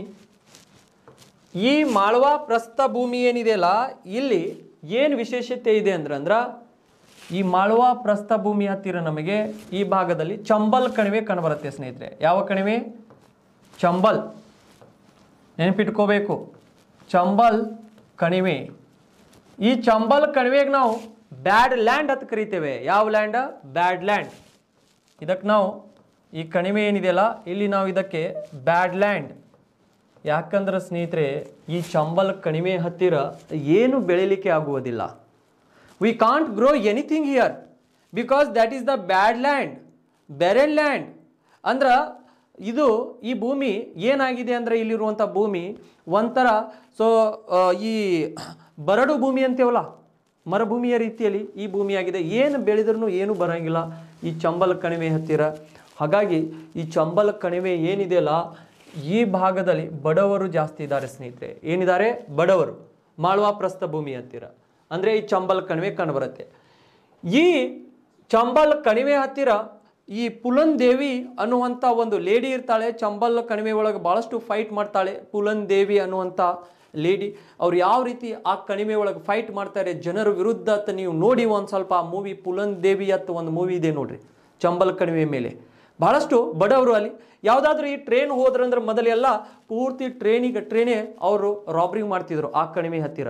ಈಗ ಒಂದು ಸ್ವಲ್ಪ ಕಡಿಮೆ ಆಗಿದೆ. ಈಗ ಟ್ರೈನ್ ಸಪೋಸ್ ನಾವು ಈ ಹುಬ್ಬಳ್ಳಿದಿಂದ ನಿಜಾಮುದ್ದೀನ್ ಟ್ರೈನ್ ಹೋಗುತ್ತೆ ಡೆಲ್ಲಿವರೆಗೆ, ಈ ಕಣಿವೆ ಹತ್ತಿರ ಹಾದು ಹೋಗುತ್ತೆ ಸ್ನೇಹಿತರೆ. ಅವಾಗ ಏನಂದ್ರೆ ಈಗ ಸೆಕ್ಯೂರಿಟಿಗಳು ಬರ್ತಾರೆ. ಅವಾಗ ಯಾರೂ ಇರಲಿಲ್ಲ, ಭಾಳಷ್ಟು ಸಮಸ್ಯೆ ಆಗ್ತಿತ್ತು. ಈಗ ನಮಗೆ ಈ ಬ್ಯಾಡ್ ಲ್ಯಾಂಡ್ ಏನಾಗಿದೆ ಏನೂ ಬೆಳೆಯೋಂಗಿಲ್ಲ. ಹಾಗಾಗಿ ಬಡ ಜನರು ಇಲ್ಲಿ ಜಾಸ್ತಿ ಕಂಡು ಬರ್ತಾರೆ. ನೆಕ್ಸ್ಟ್ ಈ ಮಾಳ್ವಾ ಪ್ರಸ್ಥಭೂಮಿಯಲ್ಲಿ ಮತ್ತೆ ಏನು ಮಾಡ್ತಾರೆ ಅಂದ್ರೆ ಸ್ನೇಹಿತರೆ, ಈ ಮಾಳ್ವಾ ಪ್ರಸ್ಥಭೂಮಿಯಲ್ಲಿ ನಮಗೆ ಮತಂಕಿ ಅನ್ನುವಂಥ ಟ್ರೈಬಲ್ ಜನರು ಮತಂಕಿ ಅನ್ನುವಂಥ ಒಂದು ಡ್ಯಾನ್ಸ್ ಮಾಡ್ತಾರೆ. ಮತಂಕಿ ಅನ್ನುವಂಥ ಟ್ರೈಬಲ್ ಜನಾಂಗನೂ ಕಂಡು ಬರ್ತಾರೆ. And that people are doing their cultural dance. ಮತಂಕಿ ಅನ್ನುವಂಥ ಒಂದು ಡ್ಯಾನ್ಸನ್ನು ಕೂಡ ಇವರು ಒಂದು ನಾಟ್ಯ ಮಾಡ್ತಾರೆ ಮಾಳ್ವಾ ಪ್ರಸ್ಥಭೂಮಿಯ ಕಡೆಗೆ. ನೀವು ನೆನಪಿಟ್ಕೋಬೇಕು. ಓಕೆ, ನೆಕ್ಸ್ಟು ಈ ಮಧ್ಯಪ್ರದೇಶದಲ್ಲಿ ನಮಗೆ ಇಷ್ಟೆಲ್ಲ ಆದಮೇಲೆ ನೆಕ್ಸ್ಟ್ ಏನಿದೆ ಅಂದರೆ ಸ್ನೇಹಿತರೆ ಈ ಭಾಗದಲ್ಲಿ ನಮಗೆ ಕೈಮೂರ್ ಹಿಲ್ಸ್ ಅತ್ಯಶಿ ಕಂಡು ಬರ್ತಾವೆ. ಒಂದು ಯಾವ ಹಿಲ್ಸ್ ಇದ್ದಾವೆ ಇಲ್ಲಿ? ನಮಗೆ ಕೈಮೂರ್ಸ್. ಈ ಭಾಗದಲ್ಲಿ ಕೈಮೂರ್ ಹಿಲ್ಸ್, ಹೌದಾ? ಕೈಮೂರ್ ಬೆಟ್ಟಗಳು. ಯಾವ ಬೆಟ್ಟಗಳು? ಕೈಮೂರ್ ಬೆಟ್ಟಗಳು ಕಂಡು ಬರ್ತವೆ. ಇವುಗಳನ್ನು ನೆನಪಿಟ್ಕೊಳ್ಳಿ, ಕೈಮೂರ್ ಬೆಟ್ಟಗಳು. ಎಲ್ಲಿ? ಮಧ್ಯಪ್ರದೇಶದಲ್ಲಿ ನಮಗೆ ಕೈಮೂರ್ ಬೆಟ್ಟಗಳು ಇದ್ದಾವೆ ಸ್ನೇಹಿತರೆ. ಈ ಕೈಮೂರ್ ಬೆಟ್ಟಗಳು ಆದಮೇಲೆ ಮಧ್ಯಪ್ರದೇಶದಲ್ಲಿ ಇಲ್ಲಿ ನಾವು ಕೆಳಗಡೆಗೆ ಬಂದೇವಂದ್ರೆ ಮಹಾದೇವ್ ಬೆಟ್ಟಗಳು. ಯಾವ ಬೆಟ್ಟಗಳು ಇದ್ದಾವೆ ಇಲ್ಲಿ? ಸ್ವಲ್ಪ ಕೆಳಗಡೆಗೆ ಬಂದೇವಂದ್ರೆ ಸ್ನೇಹಿತರೆ ಈ ಭಾಗದಲ್ಲಿ ನಮಗೆ ಮಹಾದೇವ್ ಯಾವ ಬೆಟ್ಟಗಳು ಇದ್ದಾವೆ? ಮಹಾದೇವ್ ಹಿಲ್ಸ್. ಈ ಭಾಗದಲ್ಲಿ ನಮಗೆ ಮಹಾದೇವ್. ಹೌದಾ? ಈ ಮಹಾದೇವ್ ಬೆಟ್ಟಗಳು ಕಂಡುಬರ್ತಾವೆ ಸ್ನೇಹಿತರೆ. ಯಾವ ಬೆಟ್ಟಗಳು? ಮಹಾದೇವ್ ಬೆಟ್ಟಗಳು ಕಂಡುಬರ್ತಾವೆ, ಮಹಾದೇವ್ ಹಿಲ್ಸ್. ಹೌದಾ? ಈ ಮಹಾದೇವ್ ಬೆಟ್ಟಗಳನ್ನು ಕೂಡ ನೀವು ಇಲ್ಲಿ ನೆನ್ಪಿಟ್ಕೊಳ್ಳಿ. ಇವೆಲ್ಲ ವಿಶೇಷತೆ ನಮಗೆ ಎಲ್ಲಿ ಕಂಡು ಬರುತ್ತೆ ಅಂದ್ರೆ ಈ ಮಧ್ಯಪ್ರದೇಶದಲ್ಲಿ ಕಂಡು ಬರುತ್ತೆ. ಈ ಮಧ್ಯಪ್ರದೇಶ ನಮಗೆ ಭಾರತ ದೇಶದಲ್ಲಿ ಅತಿ ಹೆಚ್ಚು ಅರಣ್ಯವನ್ನು ಹೊಂದಿರುವಂಥ, ಭಾರತ ದೇಶದಲ್ಲಿ ಆ್ಯಸ್ ಪರ್ 2021 ಆ್ಯಂಡ್ 22 ಇದರ ಪ್ರಕಾರ ನಾವು ನೋಡಿದಾಗ ಭಾರತ ದೇಶದಲ್ಲಿ 24% ಅರಣ್ಯ ಇದೆ. ಅತಿ ಹೆಚ್ಚು ಇದರಲ್ಲಿ ಅರಣ್ಯ ಹೊಂದಿರುವಂಥ ರಾಜ್ಯ ಯಾವುದಿದೆ ಅಂದರೆ ಮಧ್ಯಪ್ರದೇಶ ಇದೆ ಸ್ನೇಹಿತರೆ. ಯಾವುದು? ಮಧ್ಯಪ್ರದೇಶ. ಹಾಗಾಗಿ ಈ ಭಾಗದಲ್ಲಿ ನಮಗೆ ಈ ಮಧ್ಯಪ್ರದೇಶದ ಏನು ವಿಶೇಷತೆ ನಾನು ಹೇಳಿದೆಲ್ಲ, ಇವು ಎಲ್ಲವುಗಳನ್ನು ನೀವು ಒಂದು ಸ್ವಲ್ಪ ನೆನಪಿಟ್ಕೋಬೇಕಾಗತ್ತೆ. ಇದರೊಳಗೆ ಕರ್ನಾಟಕದ ಒಂದೇ ನಾನು ಹೇಳಿಲ್ಲ, ಸ್ವಲ್ಪ ಕರ್ನಾಟಕ ಮುಂದೆ ಬರ್ತಾ ಬರ್ತಾ ಎನ್ವೈರ್ಮೆಂಟ್ ಅಥವಾ ಕರ್ನಾಟಕ ಜೋಗ್ರಫಿ ಯಾರಾದರೂ ನಾನೇ ಮಾಡಿಕೊಡ್ತೀನಿ, ಅಲ್ಲಿ ನಾನು ಡಿಸ್ಕಷನ್ ಮಾಡ್ತೀನಿ ಅದ್ರ ಬಗ್ಗೆನೂ ಕೂಡ. ಇಲ್ಲಿ ಏನಿತ್ತಲ್ಲ ಇಷ್ಟೆಲ್ಲ ಅಂಶಗಳ ಬಗ್ಗೆ ನೀವು ಡಿಸ್ಕಷನ್ ಮಾಡಬೇಕಾಗತ್ತೆ ಸ್ನೇಹಿತರೆ. ಇದು ಆದ ಮೇಲೆ ನಾವು ಮುಂದೆ ಹೋಗಬೇಕಾಗತ್ತೆ. ಮುಂದೆ ಹೋಗಿ ನಾವು ಆಲ್ರೆಡಿ ನದಿಗಳನ್ನು ಕೂಡ ನಾವು ಡಿಸ್ಕಷನ್ ಮಾಡಿದ್ದೇವೆ. ಈ ನದಿಗಳ ಮೇಲೆ ನೆಕ್ಸ್ಟ್ ಏನು ಮಾಡಬೇಕಾಗತ್ತೆ ಅಂದರೆ ನಾವು ಯೋಜನೆಗಳು ಮಾಡಬೇಕಾಗತ್ತೆ. ನಾನು ಪ್ರತಿ ಒಂದು ರಾಜ್ಯಗಳದ್ದು ಅಲ್ಲಿರುವಂಥ ವಿಶೇಷತೆಗಳು ಅವು ಎಲ್ಲನೂ ಕೂಡ ಡಿಕ್ ಟು ಡಿಕ್ ನಿಮ್ಮ ಮುಂದೆ ಹೇಳಿದ್ದೀನಿ ಸ್ನೇಹಿತರೆ. ಅವೆಲ್ಲ ನಾನು ಏನೇನು ಹೇಳಿದ್ದೀನಲ್ಲ ಅದನ್ನು ಚೆನ್ನಾಗಿ ನೀವು ನೋಟ್ ಮಾಡ್ಕೊಳ್ಳಿ, ಅದನ್ನು ನೆನ್ಪಿಟ್ಕೊಳ್ಳಿ. ಅದರಿಂದ 1 ಮಾರ್ಕ್ಸ್ ಅಥವಾ 4-5 ಮಾರ್ಕ್ಸ್ ನಿಮಗೆ ಪ್ರತಿಯೊಂದು ಎಕ್ಸಾಮ್ದಲ್ಲಿನೂ ಹೆಲ್ಪ್ ಆಗುತ್ತೆ. ನೆಕ್ಸ್ಟ್ ನಾವು ಮುಂದೆ ಹೋಗೋಣ. ಏನು ನೋಡೋಣ ಅಂದರೆ ನದಿ ಯೋಜನೆಗಳನ್ನು ನೋಡೋಣ. ಎದರ ಯೋಜನೆಗಳು ನೋಡೋಣ? ನದಿ ಯೋಜನೆಗಳು ನೋಡಬೇಕಾಗತ್ತೆ. ಹಾಗಾದರೆ ನದಿ ಯೋಜನೆ ಅಂದರೆ ಏನು ಅಂತ ನಾವು ಮೊದಲಿಗೆ ತಿಳ್ಕೋಬೇಕಾಗತ್ತೆ ಸ್ನೇಹಿತರೆ. ಏನು ನದಿ ಯೋಜನೆ ಅಂದರೆ ಏನಿದೆ? ಈ ನದಿ ಯೋಜನೆ ಯಾವುದು? ಫಸ್ಟಿಗೆ ನಾವು ನದಿ ಯೋಜನೆ ಅಂದರೆ ಏನು? ಈಗ ನದಿ ಯೋಜನೆ ಅಂತ ಬರ್ತಾವೆ. ಹೌದಾ?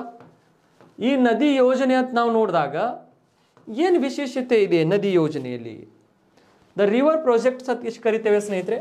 ಈಗ ನಾನು ನಿಮಗೆ ಹೇಳಿದೆ ನದಿ ಅಂದರೆ ಏನಂತ ಕೂಡ ನಾನು ಡೆಫಿನಿಷನ್ ನಿಮಗೆ ಕೊಟ್ಟಿದ್ದೀನಿ.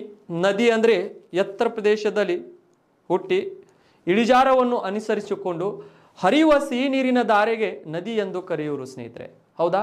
ಎತ್ತರ ಪ್ರದೇಶದಲ್ಲಿ ಹುಟ್ಟಿ ಇಳಿಜಾರವನ್ನು ಅನುಸರಿಸಿಕೊಂಡು ಹರಿಯುವ ಒಂದು ಸಿಹಿ ನೀರಿನ ದಾರೆಗೆ ನಾವು ಏನಂತ ಕರಿತೇವೆ ಅಂದರೆ ನದಿ ಅಂತ ಕರಿತೇವೆ. ಹಾಗಾಗಿ ಈ ನದಿ ಎಂದರೆ ಏನಂತ ನೀವು ನೆನ್ಪಿಟ್ಕೋಬೇಕಾಗತ್ತೆ. ಈ ನದಿಗಳ ಮೇಲೆ ಯೋಜನೆಗಳನ್ನು ಮಾಡ್ತೇವೆ. ಈಗ ನಾವು ಯಾಕೆ ಯೋಜನೆ ಮಾಡ್ತೇವೆ ಅಂದ್ರೆ ಸ್ನೇಹಿತರೆ, ನಮಗೆ ಈ ನೀರಿನ ಮೂಲಗಳು ಕೆರೆ ಆಗಿರ್ಬೋದು, ಕೆರೆಯ ನೀರು, ಬಾವಿಯ ನೀರು, ಹೌದಾ? ಆಮೇಲೆ ಕೊಳವೆ ಬಾವಿ ನೀರು, ಕೊಳವೆ ಬಾವಿ ನೀರು, ಕೆರೆ ನೀರು, ಬಾವಿ ನೀರು, ಕೊಳವೆ ಬಾವಿ ನೀರು, ಸರೋವರ ನೀರು, ಇಷ್ಟೆಲ್ಲ ನೀರು ನಮಗೆ ಸಾಕಾಗುವುದಿಲ್ಲ. ಇದು ಎಲ್ಲ ನೀರು ನಮಗೆ ಸಾಕಾಗುವುದಿಲ್ಲ. ಹಾಗಾಗಿ ನಾವು ಈ ನದಿಗಳಿಗೆ ಯೋಜನೆ ಮಾಡ್ತೇವೆ. ಈ ಯೋಜನೆ ಏನಂದ್ರೆ ಇದರ ಉದ್ದೇಶಗಳು ಜಾಸ್ತಿ ಇರುತ್ತವೆ. ನದಿ ಯೋಜನೆ ಮಾಡ್ಬೇಕಂದ್ರೆ ವಿವಿಧ ಉದ್ದೇಶಗಳು ಇರ್ತವೆ ಸ್ನೇಹಿತರೆ. ಏನಿರ್ತವೆ? ವಿವಿಧ ಉದ್ದೇಶಗಳು, ಮಲ್ಟಿಪರ್ಪಸ್. ಹೌದಾ? ವಿವಿಧ ಉದ್ದೇಶಗಳು. ಏನು ಉದ್ದೇಶಗಳು ಇರ್ಬೋದು ನದಿ ಯೋಜನೆ ಮಾಡಬೇಕಂದ್ರೆ? ನಂಬರ್ 1 ಉದ್ದೇಶ ನಮ್ದು ಏನಿರುತ್ತೆ ಅಂದ್ರೆ ನದಿ ಯೋಜನೆ ಮಾಡ್ಬೇಕಂದ್ರೆ ಫಸ್ಟಿಗೆ ನಾವು ಕುಡಿಯಲು ನೀರು. ಏನು? ಕುಡಿಯಲು ನೀರು ಬೇಕಲ್ಲ, ದಿನಾಲು ಕುಡಿಯಲು ನೀರು ಬೇಕು. ಎದಕ್ಕೆ ನೀರು ಬೇಕು ನಿಮಗೆ ಗೊತ್ತೇ ಇದೆ. ಹೌದಾ? ನೀರು ಇರ್ಲಿಕ್ಕಂದ್ರೆ ಕೆಲಸ ಆಗಂಗಿಲ್ಲ. ಅದಕ್ಕೆ ಕುಡಿಯಲು ಬೇಕು ನೀರು. ಆ ನೀರಿನ ಸಂಬಂಧ ಕುಡಿಯಲು ಏನು ನೀರು ಬೇಕಲ್ಲ ಅದಕ್ಕೆ ಯೋಜನೆ ಮಾಡ್ಕೋಬೇಕಾಗತ್ತೆ ಸ್ನೇಹಿತರೆ. ಪ್ರತಿಯೊಬ್ಬರಿಗೂ ನೀರು ಒದಗಿಸಬೇಕಾಗತ್ತೆ. ನೆಕ್ಸ್ಟು ವ್ಯವಸಾಯ ಏನು? ವ್ಯವಸಾಯ ಮಾಡಲು ನೀರು ಬೇಕು. ಕೃಷಿ ಮಾಡ್ತೇವಲ್ಲ ಅದಕ್ಕೆ ನೀರು ಬೇಕಾಗತ್ತೆ. ನೆಕ್ಸ್ಟು ನಮಗೆ ಮತ್ತೆ ಎದಕ್ಕೆ ನೀರು ಬೇಕಾಗತ್ತೆ ಅಂದ್ರೆ ಸ್ನೇಹಿತರೆ, ನಾವು ನೋಡಿದಾಗ ವ್ಯವಸಾಯ ಆಗಿರ್ಬೋದು, ಕುಡಿಯಲು ನೀರಾಗಿರ್ಬೋದು, ಮತ್ತೆ ನಾವು ಮುಂದೆ ನೋಡಿದಾಗ ಕೈಗಾರಿಕೆಗಳಿಗೆ ನೀರು. ಎದಕ್ಕೆ? ಕೈಗಾರಿಕೆ ಮಾಡಬೇಕಲ್ಲ. ಈ ಕೈಗಾರಿಕೆ ಮಾಡಲು ನೀರು ಬೇಕಾಗತ್ತೆ ಸ್ನೇಹಿತರೆ. ಇದರ ಜೊತೆಗೆ ನಮಗೆ ಮತ್ತೆ ಎದಕ್ಕೆ ನೀರು ಬೇಕಾಗತ್ತೆ ಅಂದ್ರೆ ವಿದ್ಯುತ್ ಉತ್ಪಾದನೆ ಮಾಡಲಿಕ್ಕೆ. ಏನು ಉತ್ಪಾದನೆ ಮಾಡಲಿಕ್ಕೆ? ವಿದ್ಯುತ್. ಹೌದಾ? ಈ ವಿದ್ಯುತ್ ಉತ್ಪಾದನೆ ಮಾಡಲಿಕ್ಕೆ ನಮಗೆ ಈ ನೀರು ಬೇಕಾಗತ್ತೆ. ಈ ರೀತಿ ವಿವಿಧ ಉದ್ದೇಶಗಳು ಇರ್ತಾವೆ. ಒಂದು ಕುಡಿಯಲು ಆಗಿರ್ಬೋದು, ವ್ಯವಸಾಯರಾಗಿರ್ಬೋದು, ಕೈಗಾರಿಕೆರಾಗಿರ್ಬೋದು, ವಿದ್ಯುತ್ ಉತ್ಪಾದನೆ ಮಾಡಲು ಆಗಿರ್ಬೋದು. ಈ ರೀತಿ ವಿವಿಧ ಉದ್ದೇಶಗಳನ್ನು ಇಟ್ಟುಕೊಂಡು ಮಾಡುವಂಥ ಯೋಜನೆಗಳಿಗೆ ನಾವು ನದಿ ಯೋಜನೆಗಳು ಅಂತ ಕರಿತೇವೆ ಸ್ನೇಹಿತರೆ. ಹೌದಾ? ಈಗ ಇಂಥ ನದಿ ಯೋಜನೆಗಳು ನಾವು ನೋಡಿದಾಗ ಮೊಟ್ಟ ಮೊದಲಿಗೆ ನಾವು ಮೊದಲನೆಯ ಯೋಜನೆ ನಾವು ನೋಡಬೇಕಾಗತ್ತೆ ಸ್ನೇಹಿತರೆ. ಈ ಮೊದಲನೆಯ ಯೋಜನೆ ನಾವು ನೋಡಿದಾಗ ಸೊ PPT ಮುಖಾಂತರ ಒಂದು ಸ್ವಲ್ಪ ಈ ಯೋಜನೆಗಳನ್ನು ನಾವು ನೋಡೋಣ. ಇಲ್ಲಿ PPT ಮುಖಾಂತರ ನಾವು ಈ ಯೋಜನೆಗಳನ್ನು ನೋಡಿದಾಗ ಒನ್ ಬೈ ಒನ್ ನಾವು ಡಿಸ್ಕಷನ್ ಮಾಡೋಣ ಸ್ನೇಹಿತರೆ. ಈ ದಾಮೋದರ್, ಹೌದಾ, ನಾವು ದಾಮೋದರ್ ನದಿ ಕಣಿವೆ ಯೋಜನೆ ಅಂತ ಬರುತ್ತೆ. ಹೌದಾ? ಯಾವುದು? ದಾಮೋದರ್ ನದಿ ಕಣಿವೆ ಯೋಜನೆ ಅಂತ ಬರುತ್ತೆ ಸ್ನೇಹಿತರೆ. ಈ ದಾಮೋದರ್ ನದಿ ಕಣಿವೆ ಯೋಜನೆ ಅಂತ ಬಂದಾಗ ಇದನ್ನು ನಾವು ಈ ದಾಮೋದರ್ ನದಿ ಎದರ ಭಾಗವಾಗಿದೆ, ಎಲ್ಲಿದಿಂದ ಎಲ್ಲಿಗೆ ಬರುತ್ತೆ ಅದನ್ನು ನಾವು ನೋಡಬೇಕಾಗತ್ತೆ. ಈಗ ದಾಮೋದರ್ ನದಿ ನಮಗೆ ಈ ನದಿಯ ಮೇಲೆ ಯೋಜನೆ ಮಾಡ್ತೇವೆ ಅಂದ್ರೆ ಇದನ್ನು ನಾವು 1948ರಲ್ಲಿ ಸ್ಥಾಪನೆ ಮಾಡ್ತೇವೆ ಸ್ನೇಹಿತರೆ, ದಾಮೋದರ್ ನದಿ. ಸೊ ಈ ಯೋಜನೆ ಎಲ್ಲಿದೆ ಅಂದ್ರೆ ನಮಗೆ ಇದನ್ನು ನಾವು ಒಂದು ಸ್ವಲ್ಪ ಜಾಸ್ತಿ ಪ್ರಮಾಣದಲ್ಲಿ ಈ ಯೋಜನೆ ಎಲ್ಲಿ ಇಂಪ್ಲಿಮೆಂಟ್ ಮಾಡ್ತೇವೆ ಅಂದ್ರೆ ಈ ಪಶ್ಚಿಮ ಬೆಂಗಾಳದ ಕಡೆಗೆ ಇಂಪ್ಲಿಮೆಂಟ್ ಮಾಡ್ತೇವೆ ಸ್ನೇಹಿತರೆ. ಯಾವ ಭಾಗದಲ್ಲಿ? ಈ ಪಶ್ಚಿಮ ಬೆಂಗಾಳದ ಕಡೆಗೆ. ಹೌದಾ? ಈಗ ಈ ದಾಮೋದರ್ ನದಿ ಕಣಿವೆ ಯೋಜನೆ ಏನಿದೆಯಲ್ಲ ನಮಗೆ ದಾಮೋದರ್ ನದಿಯ ಮೇಲೆ ಇದೆ ಅಂತ ಹೇಳ್ತೇವೆ. ಈ ದಾಮೋದರ್ ನದಿ ಈ ಯೋಜನೆಯಿಂದ ನಮಗೆ ಜಾರ್ಖಂಡ್ ಮತ್ತು ಪಶ್ಚಿಮ ಬೆಂಗಾಳದಲ್ಲಿ ಈ ಯೋಜನೆ ಬಹಳಷ್ಟು ಏನಾಗಿದೆ ಅಂದರೆ ನಮಗೆ ಅನುಕೂಲ ಆಗಿದೆ. ಈ ಜಾರ್ಖಂಡ್ ಆಗಿರ್ಬೋದು ಮತ್ತು ಪಶ್ಚಿಮ ಬೆಂಗಾಳದಲ್ಲಿ ಈ ಯೋಜನೆಯಿಂದ ನಮಗೆ ಅನುಕೂಲ ಆಗಿದೆ. ಹಾಗಾದರೆ ಈ ನದಿ ಏನು ವಿಶೇಷತೆ ಆಗಿದೆ ಅಂದ್ರೆ ಪಶ್ಚಿಮ ಬೆಂಗಾಳದಲ್ಲಿ ಈ ನದಿ ಏನು ಮಾಡುತ್ತೆ ಅಂದರೆ ನಮಗೆ ಒಂದು ಪ್ರವಾಹವನ್ನು ಉಂಟು ಮಾಡುತ್ತೆ. ಯಾವುದು? ಈ ದಾಮೋದರ್ ನದಿ ಕಣಿವೆ ಯೋಜನೆ ಏನಿದೆಯಲ್ಲ ಇದು ಪಶ್ಚಿಮ ಬೆಂಗಾಳದಲ್ಲಿ ಪ್ರವಾಹ ಉಂಟು ಮಾಡುವುದರಿಂದ ಇದಕ್ಕೆ ಏನು ಮಾಡಿಬಿಡ್ತಾರೆ ಅಂದ್ರೆ ಡ್ಯಾಮ್ಗಳನ್ನು ಕಟ್ತಾರೆ ಸ್ನೇಹಿತರೆ. ಡ್ಯಾಮ್ಗಳು ಯಾವ ರೀತಿ ಇದರ ಮೇಲೆ ಕಟ್ತಾರೆ ಒಂದು ಸ್ವಲ್ಪ ವಿಚಾರ ಮಾಡೋಣ ನಾವು. ನೋಡಿ ಇಲ್ಲಿ ಈ ಭಾಗದಲ್ಲಿ ಸೊ ನಮಗೆ ಈ ನದಿ ಯೋಜನೆ ಮಾಡುವಾಗ ಸ್ನೇಹಿತರೆ ಈ ರೀತಿ ನಾವು ಭಾರತ ಒಂದು ಸ್ವಲ್ಪ ನಕ್ಷೆ ನೋಡಬೇಕಾಗತ್ತೆ. ಇದರ ಮುಖಾಂತರ ನೋಡಿದಾಗ ಇಲ್ಲಿ ನಮಗೆ ಈ ಪಶ್ಚಿಮ ಬೆಂಗಾಳ ಏನಿದೆಯಲ್ಲ ಈ ಭಾಗದ ಕಡೆಗೆ, ಈ ಪಶ್ಚಿಮ ಬೆಂಗಾಳದ ಕಡೆಗೆ ಈ ನದಿ ಈ ರೀತಿ ಹರಿದು ಹೋಗುತ್ತೆ. ಇದರ ಮೇಲೆ ನಾವು ಒಂದು ಸ್ವಲ್ಪ ಯೋಜನೆಗಳನ್ನು ಮಾಡಿದಾಗ ಸೊ ಇಲ್ಲಿ ಭಾಳಷ್ಟು ಹಲವಾರು ಡ್ಯಾಮ್ಗಳನ್ನು ಕಟ್ತಾರೆ. ತಿಲೈಯಾ ಅನ್ನುವಂಥ ಡ್ಯಾಮ್ ಕಟ್ತಾರೆ, ಮೇತಾನ್ ಅನ್ನುವಂಥ ಡ್ಯಾಮ್ ಕಟ್ತಾರೆ, ಪಿಂಚಲ್, ಹಿಲ್, ಕೋನಾರ್ ಮತ್ತು ದುರ್ಗಾಪುರ್ ಯಾವ್ಯಾವ ಇದ್ದಾವೆ? ತಿಲೈಯಾ ಅನ್ನುವಂಥದ್ದು, ಮೇಥಾನ್, ಪಿಂಚಲ್, ಹಿಲ್, ಕೋನಾರ್ ಮತ್ತು ದುರ್ಗಾಪುರ್. ಈಗ ಇವುಗಳನ್ನು ನಾವು ಒಂದು ಸ್ವಲ್ಪ ಅಬ್ಸರ್ವೇಷನ್ ಮಾಡಿದಾಗ ಈ ಎಲ್ಲ ಡ್ಯಾಮ್ಗಳು ಚೆಕ್ ಡ್ಯಾಮ್ ಕಟ್ತಾರೆ. ಈ ರೀತಿ ನದಿಯ ಅಡ್ಡ ಈ ನದಿ ಏನು ಹಿಂಗೆ ಹರಿದು ಬರುತ್ತಲ್ಲ ಇದರ ಎಲ್ಲ ಅಡ್ಡ ಈ ರೀತಿ ಡ್ಯಾಮ್ ಚೆಕ್ ಡ್ಯಾಮ್ಗಳು ಅಂತೀವಲ್ಲ ಆ ರೀತಿ ಕಟ್ತಾರೆ ಈ ದಾಮೋದರ್ ನದಿಯ ಮೇಲೆ. ಎಲ್ಲಿ? ಪಶ್ಚಿಮ ಬೆಂಗಾಳದ ಕಡೆಗೆ. ತಿಲೈಯಾ, ಮೇತಾನ್, ಪಿಂಚಲ್, ಹಿಲ್, ಕೋನಾರ್, ದುರ್ಗಾಪುರ್ ಈ ರೀತಿ ಚಿಕ್ಕ ಚಿಕ್ಕ ಡ್ಯಾಮ್ಗಳು ಈ ನದಿಯ ಮೇಲೆ ಯಾಕೆ ಕಟ್ತಾರೆ ಅಂದ್ರೆ ಈ ನದಿ ಅತಿ ಹೆಚ್ಚು ಪ್ರವಾಹವನ್ನು ಉಂಟು ಮಾಡಿಬಿಡುತ್ತೆ. ಎಲ್ಲಿ ಅಂದ್ರೆ ಈ ಪಶ್ಚಿಮ ಬೆಂಗಾಳದಲ್ಲಿ. ಹಾಗಾಗಿ ಈ ನದಿಗೆ ನಾವು ಪಶ್ಚಿಮ ಬೆಂಗಾಳದ ಕಣ್ಣೀರು ಅಂತ ಕರಿತೇವೆ, ಅಥವಾ ದೀದಿಯ ಕಣ್ಣೀರು. ಇದು ಮಮತಾ ದೀದಿ ಕಣ್ಣೀರು. ಹೆಂಗೆ ಮಮತಾ ದೀದಿಯ ಕಣ್ಣೀರು ಆಗತ್ತೆ? ಇದು CM ಇದ್ದಾರೆಪ್ಪ ಅವರು ಪಶ್ಚಿಮ ಬೆಂಗಾಳದು. ಏನಾದರೂ ಆಯ್ತಂದ್ರೆ ಅವರಿಗೆ ಜಾಸ್ತಿ ತ್ರಾಸಾಗೋದು. ಹೌದಾ? Head of the that state. ಹೌದಾ? CM ಆಗಿರ್ತಾರೆ. ಅದಕ್ಕೆ ಇಲ್ಲಿ ಏನಂದ್ರೆ ನಾವು ಈ ನದಿ ಜಾಸ್ತಿ ನಿಮಗೆ ಇಲ್ಲಿ ಏನು ಮಾಡುತ್ತೆ ಅಂದ್ರೆ ಪ್ರವಾಹ ಉಂಟು ಮಾಡುತ್ತೆ. ಎಲ್ಲಿ? ಪಶ್ಚಿಮ ಬೆಂಗಾಳದಲ್ಲಿ. ಅದಕ್ಕೆ ನಾವು ಈ ನದಿಯು ಪಶ್ಚಿಮ ಬೆಂಗಾಳದ ಕಣ್ಣೀರು ಅಂತ ಕರಿತೇವೆ ಸ್ನೇಹಿತರೆ. ನೀವಿಲ್ಲಿ ಇಷ್ಟೇ ನೆನ್ಪಿಟ್ಕೋಬೇಕು, ದಾಮೋದರ್ ನದಿ ಕಣಿವೆ ಯೋಜನೆಯು 1948ರಲ್ಲಿ ನಾವು ಇದನ್ನು ಸ್ಥಾಪನೆ ಮಾಡ್ತೇವೆ. ಈ ಯೋಜನೆಯಿಂದ ಭಾಳಷ್ಟು ಅನುಕೂಲ ಯಾರಿಗಾಗಿದೆ ಅಂದ್ರೆ ಈ ಪಶ್ಚಿಮ ಬೆಂಗಾಳಕ್ಕೆ ಅನುಕೂಲ ಆಗಿದೆ ಅಂತ ನಾವು ಹೇಳಬೇಕಾಗತ್ತೆ. ಪಶ್ಚಿಮ ಬೆಂಗಾಲ್ ಮತ್ತು ಜಾರ್ಖಂಡ್. ಬಟ್ ಜಾರ್ಖಂಡಕ್ಕೆ ಅಷ್ಟು ಉಪಯೋಗ ಆಗಿಲ್ಲ ಅಂದ್ರೂ ಕೂಡ ಪಶ್ಚಿಮ ಬೆಂಗಾಳಕ್ಕೆ ಜಾಸ್ತಿ ಅನುಕೂಲ ಆಗಿದೆ ಈ ಯೋಜನೆಯಿಂದ.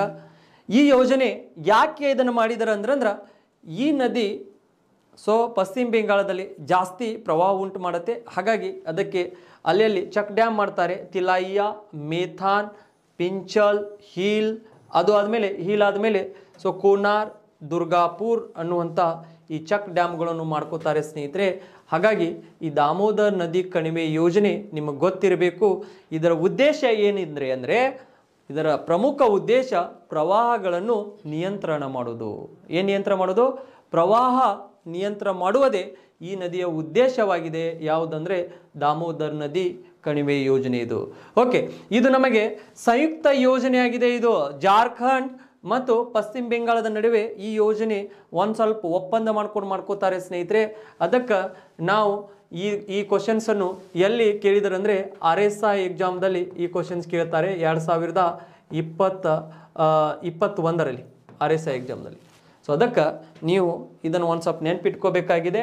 ದಾಮೋದರ್ ನದಿ ಕಣಿವೆ ಯೋಜನೆಯ ಉದ್ದೇಶ ಪ್ರವಾಹವನ್ನು ನಿಯಂತ್ರಣ ಮಾಡೋದು ಇದರ ಮೇನ್ ಉದ್ದೇಶ ಆಗಿದೆ. ಅದರ ಮೇಲೆ ಇರುವಂಥ ಡ್ಯಾಮ್ಗಳು ನಮಗೆ ಹೀಲ್, ಕೋನಾರ್, ಪಿಂಚಲ್, ಹೌದಾ, ಇವುಗಳನ್ನು ನಾವು ತಿಲಾಯಿಯಾ, ಮೇಥಾನ್, ದುರ್ಗಾಪುರ್ ಈ ಡ್ಯಾಮ್ಗಳು ಇದರ ಮೇಲೆ ಕಂಡು ಬರ್ತಾವೆ ಅಂತ ನಮಗೆ ಗೊತ್ತಾಗಬೇಕು.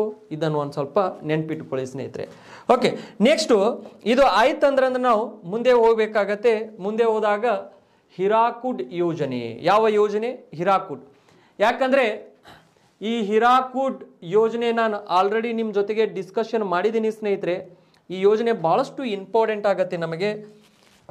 ಈ ಹಿರಾಕುಡ್ ಯೋಜನೆ ನಮಗೆ ಯಾವ ನದಿಯ ಮೇಲೆ ಇದೆ ಅಂತ ನಾವು ನೋಡಿದಾಗ ಮಹಾನದಿ ಅಂತ ಹೇಳಿದ್ದೇವೆ. ಯಾವ ನದಿಯ ಮೇಲೆ? ಮಹಾನದಿ. ಈಗ ನಾವು ಇದು ನಮ್ಮ ಭಾರತ ದೇಶ ಇದೆ ಸ್ನೇಹಿತರೆ. ಯಾವ ದೇಶ? ಭಾರತ ದೇಶ. ಹಾಗಾದರೆ ಈ ಮಹಾನದಿ ನಿಮಗೆ ಆಲ್ರೆಡಿ ನಾನು ಹೇಳಿದ್ದೀನಿ. ಮಹಾನದಿಯು ಈ ಛತ್ತೀಸ್ಗಢದ ಹತ್ತಿರ ಈ ಭಾಗದಲ್ಲಿ ನಮಗೆ ಛತ್ತೀಸ್ಗಢ ಇದೆ ಅಂತ ತಿಳ್ಕೊರಿ. ಈ ಛತ್ತೀಸ್ಗಢದ ಬಾಸ್ತಾರ್ ಜಿಲ್ಲೆಯಿಂದ ಹರಿದು ಛತ್ತೀಸ್ಗಢದ ಬಾಸ್ತಾರ್ ಜಿಲ್ಲೆಯಿಂದ ಹರಿದು ನೆಕ್ಸ್ಟ್ ಈ ನದಿ ಒಡಿಸ್ಸಾದ ನಂತರ ಬಂಗಾಳ ಕೊಲ್ಲಿಯನ್ನು ಸೇರುತ್ತೆ. ಹೌದಾ? ಹಾಗಾಗಿ ಈ ಒಡಿಸ್ಸಾದಲ್ಲಿ ಈ ನದಿಗೆ ನಾವು ಏನು ಮಾಡಿರ್ತೇವೆ ಅಂದ್ರೆ ಏನು ನಿರ್ಮಾಣ ಮಾಡಿರ್ತೇವೆ? ಮಹಾನದಿಗೆ ನಾವು ಏನಂದ್ರೆ ಈ ಹಿರಾಕುಡ್ ಡ್ಯಾಮ್ ಮಾಡಿದ್ದೇವೆ. ಈಗ ಈ ಹಿರಾಕುಡ್ ಡ್ಯಾಮಿಂದು ಏನು ವಿಶೇಷತೆ ಇದೆ ಅಂದ್ರೆ ಸ್ನೇಹಿತರೆ, ಇದು ಮಹಾನದಿಯ ಮೇಲೆ ಇದೆ. ಈ ಡ್ಯಾಮ್ ನಮಗೆ ಎಲ್ಲಿ ಕಂಡು ಬರುತ್ತೆ? ಹಿರಾಕುಡ್ ಡ್ಯಾಮ್ ಎಲ್ಲಿ ಕಂಡು ಬರುತ್ತೆ ಅಂತ ನಾವು ನೋಡಿದಾಗ ಇದು ನಮಗೆ ಒಡಿಸ್ಸಾದಲ್ಲಿ ಕಂಡು ಬರುತ್ತೆ. ಎಲ್ಲಿ ಕಂಡು ಬರುತ್ತೆ? ಒಡಿಸ್ಸಾ. ಹೌದಾ? ಒಡಿಸ್ಸಾದಲ್ಲಿ ಇದು ಕಂಡು ಬರುತ್ತೆ. ಈ ಹಿರಾಕುಡ್ ಡ್ಯಾಮ್ ಇದು ಭಾರತ ದೇಶದಲ್ಲಿನೇ ಅತಿ ಉದ್ದವಾದಂಥ ಅಣೆಕಟ್ಟು ಇದು. ಹೌದಾ? ಈ ಹಿರಾಕುಡ್ ಡ್ಯಾಮ್ ಏನು ಮಾಡ್ತಾರಲ್ಲ, ಇದು ಭಾರತದಲ್ಲಿ ಅತಿ ಉದ್ದವಾದಂಥ ಅಣೆಕಟ್ಟು.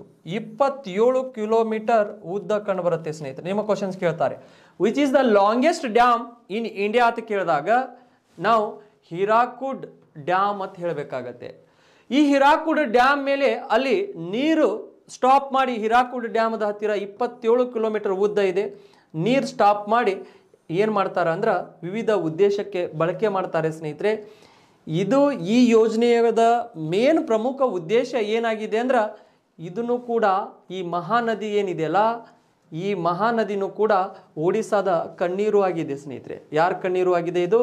ಈ ಮಹಾನದಿನೂ ಕೂಡ ಈ ಒಡಿಸ್ಸಾ ರಾಜ್ಯ ಏನಿದೆಯಲ್ಲ ಇದರ ಕಣ್ಣೀರು ಇದೆ. ಯಾಕಂದ್ರೆ ಒಡಿಸ್ಸಾದಲ್ಲಿ ಈ ನದಿನೂ ಕೂಡ ಪ್ರವಾಹ ಉಂಟು ಮಾಡುತ್ತೆ. ಹಾಗಾಗಿ ಈ ಯೋಜನೆ ಮಾಡಿರ್ತಾರೆ. 1948 ಸ್ಟಾರ್ಟ್ ಮಾಡ್ತಾರೆ. 1957ರಲ್ಲಿ ಇದು ಪೂರ್ಣಗೊಳ್ಳುತ್ತೆ ಸ್ನೇಹಿತರೆ. ಇದು ನಾವು ಜಗತ್ತಿನ ಅತಿ ಉದ್ದವಾದಂಥ ಅಣೆಕಟ್ಟುಗಳಲ್ಲಿ ಇದು ಒಂದಾಗಿದೆ. ಹಾಗಾದರೆ ಭಾರತ ದೇಶದಲ್ಲಿ ಅತಿ ಉದ್ದವಾದಂಥ ಅಣೆಕಟ್ಟು ಅಂತ ಕರಿತೇವೆ. ಯಾವುದಕ್ಕಂದರೆ ಹಿರಾಕುಡ್ ಡ್ಯಾಮಿಗೆ, ಈ ಹಿರಾಕುಡ್ ಯೋಜನೆ ಅಂತ ಕರಿತೇವೆ ನಾವು ಇದಕ್ಕೆ. ಹೌದಾ? ಈಗ ಈ ಯೋಜನೆಯಿಂದ ನಂಬರ್ 1 ನಮಗೆ ಏನು ಲಾಭ ಇದೆ ಅಂದ್ರೆ ಪ್ರವಾಹವನ್ನು ನಿಯಂತ್ರಣ ಮಾಡೋದು. ಏನು ಮಾಡೋದು? ಪ್ರವಾಹ ಇದನ್ನು ಪ್ರವಾಹದ ನಿಯಂತ್ರಣ ಮಾಡೋದು ಸ್ನೇಹಿತರೆ. ಪ್ರವಾಹ ನಿಯಂತ್ರಣ ಮಾಡಿದ ನಂತರ ಮತ್ತೆ ಏನು ಮಾಡೋದಾಗಿದೆ ಅಂದ್ರೆ ಕೃಷಿಗೆ ನೀರು, ಇದರ ಉದ್ದೇಶ ಕೃಷಿಗೆ ನೀರು ಒದಗಿಸುವುದು. ಇವೆರಡು ಇದರ ಪ್ರಮುಖ ಉದ್ದೇಶ ಇದ್ದಾವೆ. ಯಾವುದು? ಹೀರಾಕುಡ್ ಯೋಜನೆದು. ನೀವು ಇಲ್ಲಿ ಇಷ್ಟೇ ನೀವು ನೆನಪಿಟ್ಕೋಬೇಕು, ಹೀರಾಕುಡ್ ಡ್ಯಾಮು ಮಹಾನದಿಯ ಮೇಲೆ ಇದೆ. ಈ ಯೋಜನೆಯನ್ನು ಮಹಾನದಿಯ ಮೇಲೆ ಮಾಡಲಾಗಿದೆ. ಈ ಯೋಜನೆ ಏಕೆ ಮಾಡಲಾಗಿದೆ ಅಂದ್ರೆ ಹೀರಾಕುಡ್ ಯೋಜನೆಯನ್ನು ಒಡಿಸ್ಸಾದಲ್ಲಿ ಈ ನದಿ ಪ್ರವಾಹ ಉಂಟು ಮಾಡುತ್ತದೆ. ಹಾಗಾಗಿ ಒಡಿಸ್ಸಾದಲ್ಲಿ ಪ್ರವಾಹವನ್ನು ತಡೆಗಟ್ಟಲು ಈ ಯೋಜನೆ ಮಾಡಲಾಗಿದೆ, ಅಥವಾ ಒಡಿಸ್ಸಾದಲ್ಲಿ ಪ್ರವಾಹ ನಿಯಂತ್ರಣ ಮಾಡಲು ಈ ಯೋಜನೆ ಮಾಡಲಾಗಿದೆ. ಯಾವುದು? ಹೀರಾಕುಡ್ ಯೋಜನೆ ಅಂತ ಹೇಳಬೇಕಾಗತ್ತೆ. ಸೊ ಇದು ಭಾರತದಲ್ಲಿನೇ ಅತಿ ಉದ್ದವಾದಂತಹ ಅಣೆಕಟ್ಟು ಆಗಿದೆ ಅಂತ ನಾವು ಹೇಳಬೇಕಾಗತ್ತೆ ಸ್ನೇಹಿತರೆ. ಸೊ ಅದಕ್ಕೆ ಈ ಯೋಜನೆಯು ಕೂಡ ನಮಗೆ ಭಾಳಷ್ಟು ಇಂಪಾರ್ಟೆಂಟ್ ಆಗತ್ತೆ. ಅದಕ್ಕೆ ಇದನ್ನು ಕೂಡ ನೀವು ನೆನ್ಪಿಟ್ಕೊಳ್ಳಿ. ಒಂದು ದಾಮೋದರ್ ನದಿ ಕಣಿವೆ ಯೋಜನೆ ನೆನ್ಪಿಟ್ಕೊಂಡ್ರಿ, ಅದರ ಜೊತೆಗೆ ಈಗ ಹೀರಾಕುಡ್ ಯೋಜನೆಯೂ ಕೂಡ ನೀವು ನೆನಪಿಟ್ಕೊಂಡಿದ್ದೀರಿ. ಇವೆರಡು ಯೋಜನೆಗಳು ನಿಮಗೆ ಇಂಪಾರ್ಟೆಂಟ್ ಆಗುತ್ತೆ. ನೆಕ್ಸ್ಟ್ ನಾವು ಯೋಜನೆಗೆ ಹೋದಾಗ ಇಲ್ಲಿದಿಂದ ಬಾಕ್ರಾ ನಂಗಲ್ ಯೋಜನೆ ಅನ್ನುವಂಥದ್ದು ನಮಗೆ ಕಂಡು ಬರುತ್ತೆ. ಈಗ ಬಾಕ್ರಾ ನಂಗಲ್ ಯೋಜನೆ ನಾವು ನೋಡ್ಬೇಕಂದ್ರೆ ಸ್ನೇಹಿತರೆ, ಸೊ ಇದು ಭಾಳಷ್ಟು ಇಂಪಾರ್ಟೆಂಟ್ ಆಗತ್ತೆ. ಇದರ ಬಗ್ಗೆ ನಿಮಗೆ ಮತ್ತೆ ನಾಳೆ ಕ್ಲಾಸ್ದಲ್ಲಿನೂ ನಾನು ಡಿಸ್ಕಷನ್ ಮಾಡ್ತೀನಿ. ಹಾಗಾದ್ರೆ ಬಾಕ್ರಾ ನಂಗಲ್ ಯೋಜನೆ ನಮಗೆ ಯಾವ ನದಿಯ ಮೇಲೆ ಇದೆ ಅಂತ ನಾವು ನೋಡಿದಾಗ, ಸೊ ಆಲ್ರೆಡಿ ನೀವು ಕೂಡಿ ಡಿಸ್ಕಷನ್ ಮಾಡಿದ್ದೇವೆ. ಮೊದಲ ಬಾಕ್ರಾ ನಂಗಲ್ ಯೋಜನೆ ಇದು ಯಾವ ನದಿಯ ಮೇಲೆ ಇದೆ ಅಂದ್ರೆ ಸತ್ಲಜ್ ನದಿಯ ಮೇಲೆ ಇದೆ ಅಂತ ಹೇಳ್ತೇವೆ. ಯಾವ ನದಿಯ ಮೇಲೆ? ಸತ್ಲಜ್ ಸ್ನೇಹಿತರೆ. ಈ ಸತ್ಲಜ್ ನದಿಯು ಯಾವ ನದಿಯ ಉಪನದಿಯಾಗಿದೆ ಅಂದ್ರೆ ಸಿಂಧು ನದಿಯ ಉಪನದಿಯಾಗಿದೆ. ಯಾವ ನದಿಯ ಉಪನದಿ? ಸಿಂಧು ನದಿಯ ಉಪನದಿಯಾಗಿದೆ. ಹಾಗಾದರೆ ಈ ನದಿ ಎಲ್ಲಿಂದ ಹುಟ್ಟು ಬರುತ್ತೆ? ಯಾವ ರೀತಿ ಹುಟ್ಟು ಬರುತ್ತೆ? ರಾಕಸ್ ಪರ್ವತ ಶ್ರೇಣಿಗಳಲ್ಲಿ ಹುಟ್ಟು ಬರುತ್ತೆ ಸ್ನೇಹಿತರೆ. ಅದನ್ನು ಡಯಾಗ್ರಾಮ್ ಹಾಕುವುದ ಮುಖಾಂತರ ಈ ಯೋಜನೆ ಎಲ್ಲಿ ಇದೆ, ಇಲ್ಲಿ ಹಿಮಾಚಲ ಪ್ರದೇಶದಲ್ಲಿ ಯಾವ ಭಾಗದಲ್ಲಿದೆ, ಬಾಕ್ರಾ ಮತ್ತು ನಂಗಲ್ ಅನ್ನುವಂಥ ಎರಡು ಪ್ರದೇಶದಲ್ಲಿದೆ. ಅವು ಎರಡು ಪ್ರದೇಶಗಳನ್ನು ನಾವು ಡಿಸ್ಕಷನ್ ಮಾಡೋಣ. ನಾಳೆ ಕ್ಲಾಸ್ದಲ್ಲಿ ನಾವು ಬಾಕ್ರಾ ನಂಗಲ್ ಯೋಜನೆಯನ್ನು ಕಂಟಿನ್ಯೂ ಮಾಡೋಣ ಸ್ನೇಹಿತರೆ. ಇಲ್ಲಿದಿಂದಲೂ ಕ್ವಶನ್ಸ್ ಬರುತ್ತೆ. ಸೊ ಇವತ್ತು ನಾವು ಕ್ಲಾಸ್ದಲ್ಲಿ ಏನು ಡಿಸ್ಕಷನ್ ಮಾಡಿದ್ದೇವಲ್ಲ ಇವೆಲ್ಲನೂ ಕೂಡ ನೀವು ಒಂದು ಸ್ವಲ್ಪ ನೆನ್ಪಿಟ್ಕೋಬೇಕಾಗತ್ತೆ. ನೀವು ನಮ್ಮ ಜೊತೆ ಇರಿ, ನಾವು ನಿಮ್ಮ ಜೊತೆ ಇರ್ತೇವೆ. ಸೊ ನೀವು ನಿಮ್ಮ ಅಮೂಲ್ಯವಾದಂಥ ಸಮಯವನ್ನು ನಮ್ಮ ಜೊತೆಗೆ ಕಳಿತೀರಿ ಸ್ನೇಹಿತರೆ. Hats up to you. So have a nice day. Again tomorrow will meet.